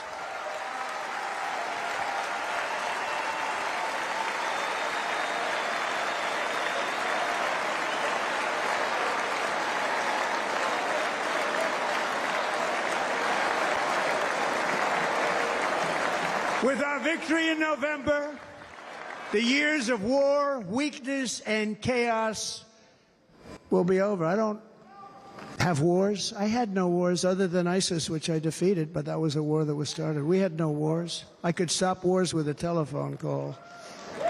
I could stop wars with just a telephone call. If properly stated, it would never start. We will replenish our military and build an Iron Dome missile defense system to ensure that no enemy can strike our homeland. And this great Iron Dome will be built entirely in the USA. And Wisconsin, just like I gave you that massive ship contract, and you're doing a very nice job, Governor, right? Thank you, Governor. And they're doing a great job. In fact, I had a little design change, and we gave them a tremendous for essentially what we used to call destroyers. These are now the most beautiful. They look like yachts. I said, we have to take the bow, and we have to make it a little nicer and a little point at the top instead of a flat nose. And the people at the shipyard said, this guy sort of knows what he's doing. We have the most beautiful ships, right, Governor? And everybody sitting over there. And it was a big contract that everybody wanted. I gave it to Wisconsin, but we're going to have a lot of that built right here in the state of Wisconsin and all other states. Israel has an Iron Dome. They have a missile defense system. 340, and only one got through a little bit. It was badly wounded. It fell to the ground, but most of them are. And Ronald Reagan wanted this many years ago, but we really didn't have the technology many years ago. Remember, they called it Starship, spaceship, anything to mock him. But he was a very good president, very, very good. But now we have unbelievable technology. And why should other countries have this and we don't? No, we're going to build an Iron Dome over our country, and we're going to be sure that nothing can come and harm our people. And again, from an economic development standpoint, we're going to make it all right here. No more sending it out to other countries in order to help. It's America first. America first. We will unleash the power of American innovation. And as we do, we will soon be on the verge of finding the cures to cancer, Alzheimer's disease, and many other diseases. You remember this gentleman that I don't want to mention other than one time I had to, because when you say you're the 10 worst, I had to do it. I didn't want anybody to be confused. But this man said, we're going to find a cure to cancer. Nothing happened. We're going to get to the cure for cancer and Alzheimer's and so many other things. We're so close to doing something great. But we need a leader that will let it be done. We will not have men playing in women's sports. That will end immediately.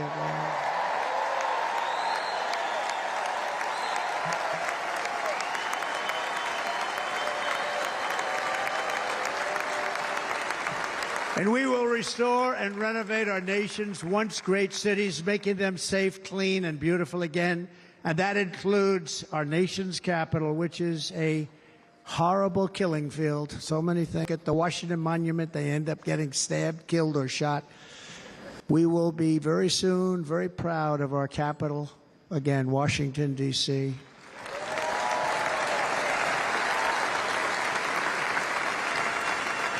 America is on the cusp of a new golden age, but we will have the courage to seize it. We're going to take it. We're going to make it a current. We're going to bring this into a golden age like never seen before. Remember this, China wants to do it. Japan wants to do it. All of these countries want to do it. We have to produce massive amounts of energy if we're going to produce the new. If you look at some of the things that have been done, and some of the things that we're going to do. But AI needs literally twice the electricity that's available now in our country. Can you imagine? Places where they recharge electric cars. They built 8 chargers at a certain location toward the Midwest. 8 chargers for $9 billion. Think of them as a tank for filling up your gas.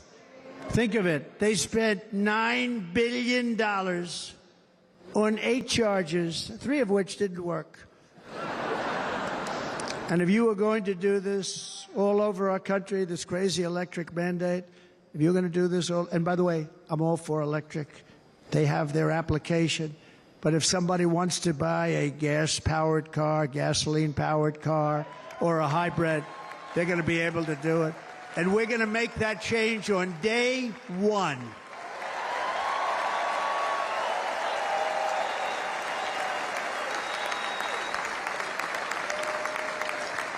So, a few short days ago, my journey with you nearly ended. We know that. And yet, here we are tonight, all gathered together, talking about the future, promise, and a total renewal of a thing we love very much. It's called America. We live in a world of miracles. None of us knows God's plan or where life's adventure will take us. I want to thank Franklin Graham for being here tonight. He's an outstanding man. He wrote me a note recently. I have a lot of respect for him. Sir, I love your storytelling. I think it's great in front of these big rallies. But, sir, please do me one favor. It won't make any difference. Please don't use any foul language. I was a little embarrassed. I said, he said, it won't make any difference. Actually, it does. The story is not quite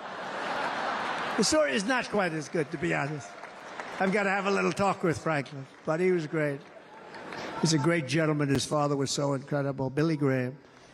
My father used to love taking me to see Billy Graham. My father would take me to see Billy Graham at Yankee Stadium. He had the biggest rallies you've ever seen. He was a good rally guy, too. But he'd get up, and he was a fantastic guy. My father loved Billy Graham. But I love Franklin Graham. I think Franklin's been fantastic, and I'm working so hard to adhere to his note to me. I'm working hard on it, Franklin. But if the events of last Saturday make anything clear, it is that every single moment we have on earth is a gift from God.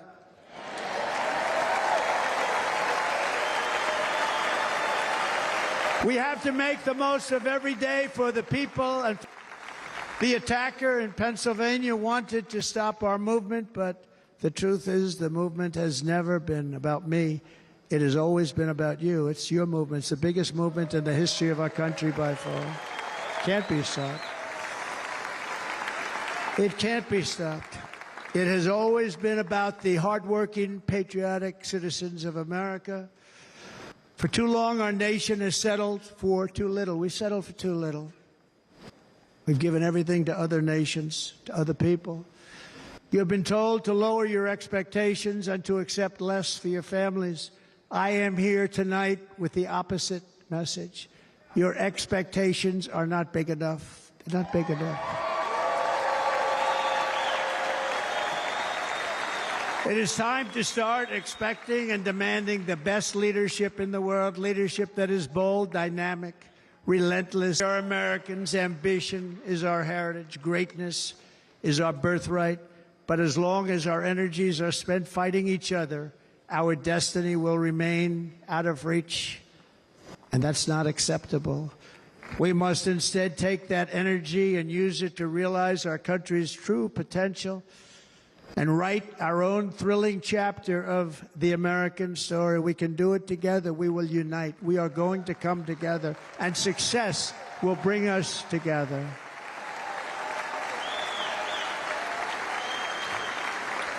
It is a story of love, sacrifice, and so many other things.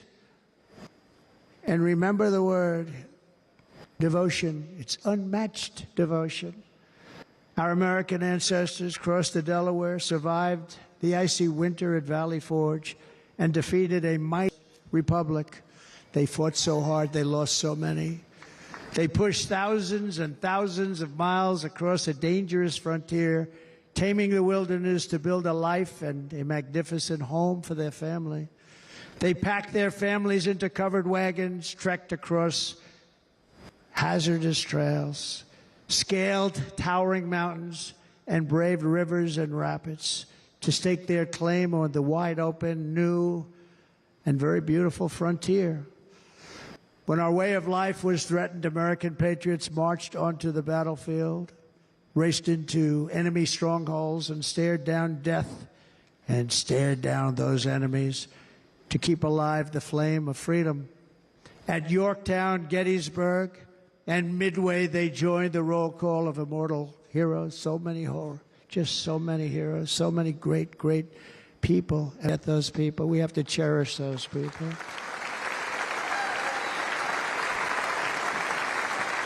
And building monuments to those great people is a good thing, not a bad thing. They saved our country. No challenge was too much. No hardship was too great. No enemy was too fierce. Together, these patriots soldiered on and endured, and they prevailed because they had faith in each other, faith in their country, and above all, they had faith in their God.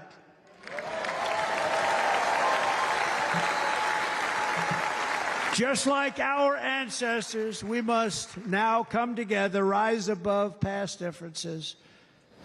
Any disagreements have to be put aside and go forward united as one people, one nation, pledging allegiance to one, it's so beautiful, American flag. Tonight I ask for your partnership, for your support, and I am humbly asking for your vote. I want your vote. Going to make our country great again.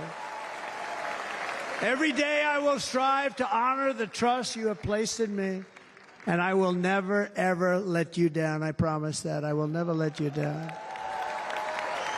To all of the forgotten men and women who have been neglected, abandoned, and left behind, you will be forgotten no longer. We will press forward, and together we will win, win, win.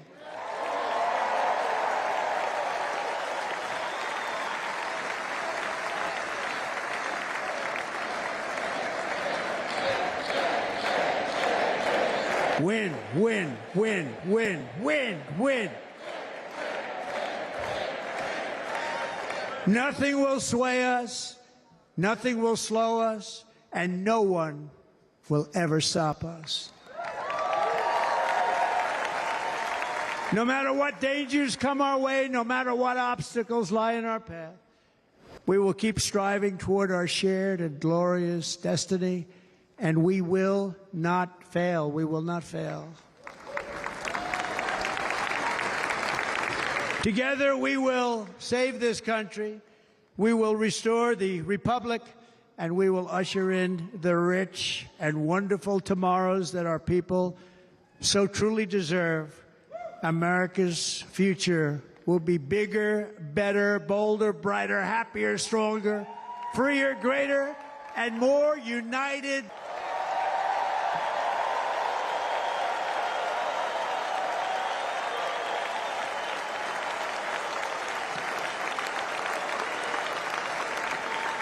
And quite simply put, we will very quickly make America great again.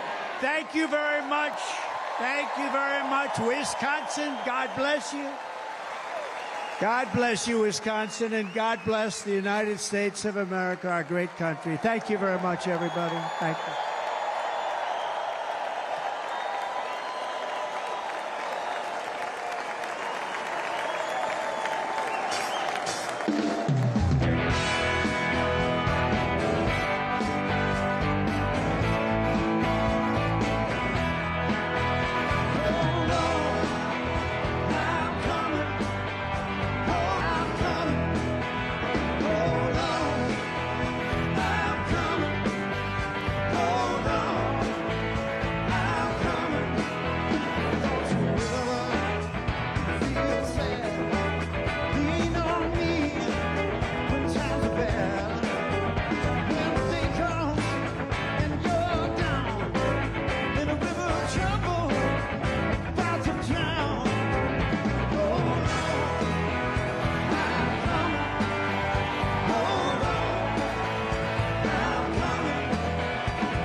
Here come the balloons. You just heard former President Donald Trump accept his party's nomination. It was his first speech since Saturday's assassination attempt. Came in at about 93 minutes. He spoke about unifying the country. As is traditional at the end of these political conventions, big balloon drop from the ceiling as the candidates, Donald Trump and his running mate J.D. Vance, and their family members gather on the stage, and they'll start kicking and playing with the balloons as they come down. Let's figure out what we just heard and what it all means. Back with me again, we've got Rena Diamante, Holly Gregory in Florida, Josh Robin there in the convention center, Taylor Poplar is also on the scene, Alex Cohen in California, Tim Boyum in North Carolina, Jason Fechner across the street there in Milwaukee. And this whole thing, the speech, how it was received, what did you think? Errol, I think that there were three audiences who were paying attention closely to the speech tonight. There were all those Republican delegates there inside Fiserv Forum directly behind me. There were all the Republicans who were watching at home. And then you have those undecided or independent voters across the country who were watching live on television or will break down parts of the speech over the next few days on social media and deciding how this all comes out. And at some point in the middle of Trump's speech tonight, I simply wrote down the words, does it matter? Does what Trump is saying here on stage really matter when it comes to this coming November? And I think the reality is, no, it does not. Those inside at the RNC over the last 4 days are thrilled by what they have seen, whom they have been introduced to, the addition of J.D. Vance to the ticket, Trump leading the ticket, of course, this fall. They are fired up about their chances going to November, and it appears by all accounts that most Republicans across the country are on board going forward as well. This was a unifying convention. Then when you come to those independent or undecided voters out there, when you look at the numbers, it simply doesn't matter right now. RealClearPolitics.com, take out the battleground states. Trump is on track for 325 electoral votes come November. Here in Wisconsin, he's up by 3.3%, Michigan by 1.7%, Pennsylvania by 4.5%, all within the margin of error, of course. But things are trending big time in Trump's direction right now. And unless Biden and or the Democrats at large can come up with a solution, I think we're only talking about how much he potentially wins in November. Obviously, we've got a few months left to go. The Democratic Convention in Chicago in August could shake things up. A lot can happen before then. But as of right now, Republicans have got to be feeling pretty good coming out of Milwaukee and coming out of this RNC. Okay, Tim, what did you... Two speeches. The first part, by the way, whoever did all the imagery for this final speech tonight deserves a raise. The whole White House behind him, it was like a presidential address almost. But it was a tale of two speeches. The beginning was obviously him describing what happened last Saturday, and it was very powerful. Obviously that moment where he went over and kissed the helmet. But then the second half of it, which we were all interested about what the vision he was going to give, was really just a long, extended campaign speech.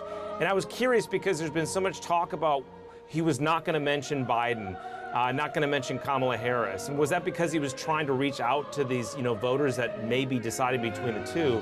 And he did not mention Biden. I went back and looked, by the way, he mentioned Biden 41 times in 2020. But he said the current administration, Democrats, Nancy Pelosi, our opponents, constantly, and then went after them for their disastrous. It was clear what he was doing and what he was saying tonight. Okay. Alex, give us your impressions. Errol, let's just listen to the music playing behind us right now, right? And the Symphony No. 9 in D minor that was playing when Melania came out, and compare that to Kid Rock, who was also on the stage tonight. I think what's so fascinating to me is that it was all of this and more. I think what we saw the Trump team doing throughout the week is giving a little bit to everybody who could possibly want or need something or could have one way to be convinced. I think what we're going to see in the hours and days that follows is probably a lot less of that very long speech and, mentions of Hannibal Lecter and things of that nature, and probably more of those viral moments of Hulk Hogan ripping off of his T-shirt, or of former President Trump walking over to the uniform of the man who's lying in Butler, Pennsylvania. I think, as we've been hearing all along, most people have probably made up their minds about this election by now. The key question is, for those who are still undecided, Where does something like tonight leave you when it's been so many different things all kind of jammed into one? I think we don't know. It'll be interesting to see. Very interesting indeed. Holly, what were your impressions? I was thinking, just like Tim, that this was really two different speeches. You started out so powerfully, and of course he had the story that everybody wanted to hear the first-hand account of the assassination attempt, and the imagery behind him and the pictures of that day, and him telling it and saying, you know, the crowd didn't want to leave, they didn't get up, they wanted, you know, they didn't want me to leave them, and the bullets when they were flying, even though I knew what was happening, I also felt serene.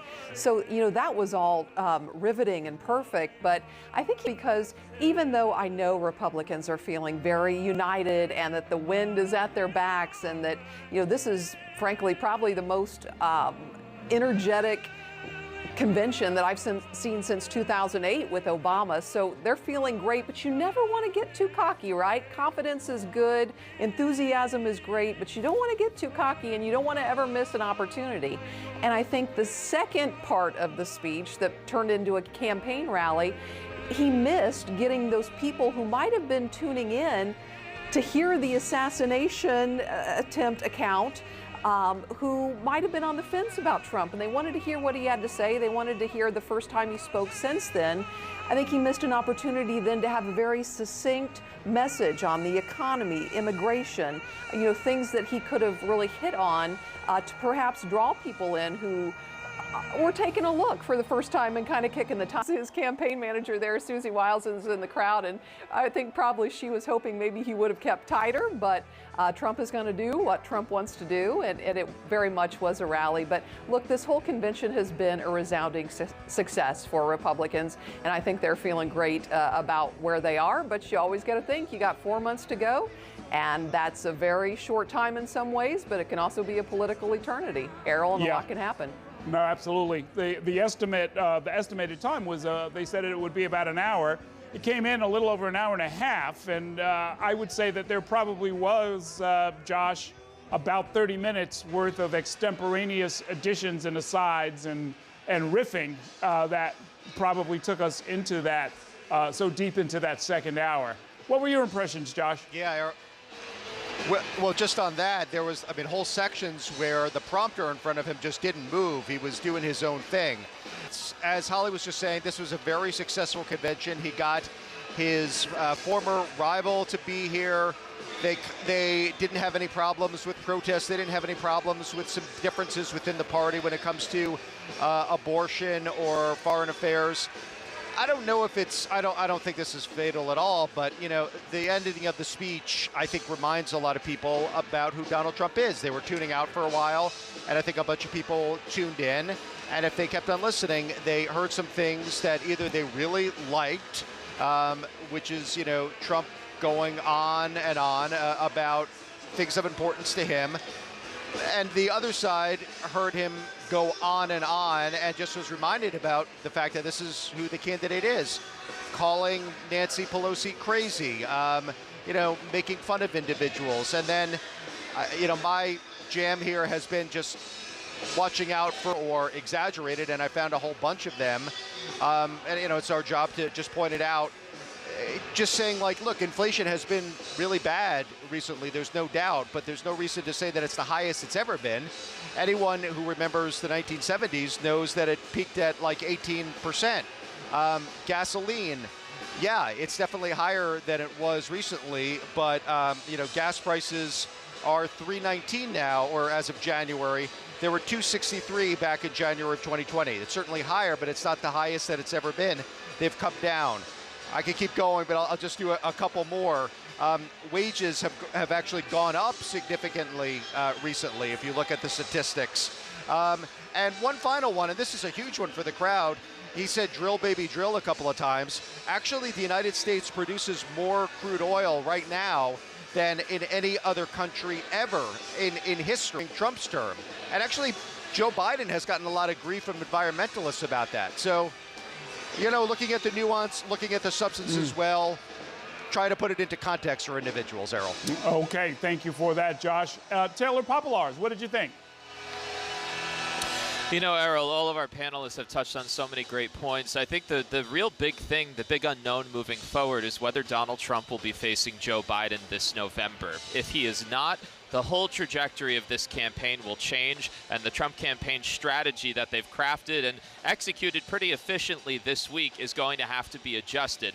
I think listening to Senator J.D. Vance's vice presidential speech last night, you caught a glimpse of the more organized aspect of the Trump campaign that is focused on key battleground states here in the Midwest, that is really trying to turn out voters in those industrial areas that turned out for Trump in 2016 but might have been pushed away from him in 2020, and they feel Joe Biden. But if it's Kamala Harris or some other Democrat in November, that could completely alter things. So I think because we saw Trump kind of, touch on the emotional aspect of surviving an assassination attempt in a very effective way, but then use the second half of the speech or the second two-thirds of the speech to deliver a traditional campaign-style rally, it shows that while the man might be changed a bit, he's also still very much the same person that's been campaigning publicly for president for almost the last decade. So I think it's going to be really interesting to see what we see from the Democrats in the next couple of days. That'll dictate what their convention looks like, and then that'll dictate how the Trump campaign responds and tries to, really put the next few months into frame. Okay, thanks a lot, Taylor. Rena Diamante, I know there's pandemonium down there on the floor, but what are the delegates saying? It is absolute pandemonium. It's the moment of the night where people are popping balloons in their videos. Former President Donald Trump, this delegate behind me, is saying just win. I do want to bring in one delegate from Kentucky. He's actually the chair of the Republican Party of that state, Robert Benvenuti. What was your reaction to hearing this address? Look, I think Donald Trump did tonight what he always does. He stands and he delivers. He did a great speech. I think he opened up and showed a real personal side of himself. At the same time, he delivered, I think, a great policy platform speech. He told the American people exactly where he's going to take us. All we need to do is follow him, and we'll go back to the great place and policies that we had 4 years ago. And the fact of the matter is, Republicans, Democrats, it doesn't matter. Folks know that they were much better 4 years ago under Donald Trump than they are today. We had safe cities, we had a secure border, a roaring economy due to the flawed policies of the Biden administration. So Donald Trump came tonight, and he told you exactly what he plans to do. And I think these folks in this room and the folks across the country, and certainly the folks in the Commonwealth of Kentucky, are going to follow that lead. My last question to you. Obviously, right now there's a lot of excitement, there's a lot of pandemonium, but at the very beginning of that address, and I saw you stood up for the whole thing, more than an hour, almost 90 minutes or 90 minutes. What did you make of that really emotional first part? Well, really quickly, less than 30 seconds. Again, I think he showed a very human side of himself, and it is unfortunate, but because they can't beat his policies, they've tried to demonize him as a person. And, when you do that, you seed hate, and it was hatred that attempted to take his life last Saturday. So I think what he was doing was he was really discussing that situation. And, I think it's remarkable that less than a week after an assassination attempt, he stood on front of that stage. We'll have to leave it there. Okay. Thank you so much. But thank you so much for your time. A lot of excitement here and a lot of support for the former president tonight.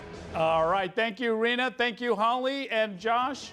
Thank you, Taylor and Alex. Thank you, Tim and Jason. We've had a great time. We'll do it all again at the Democratic Convention in a few weeks. Thanks for your time and your insights, and we thank you at home for watching. I'm Errol Lewis. More news now on Spectrum.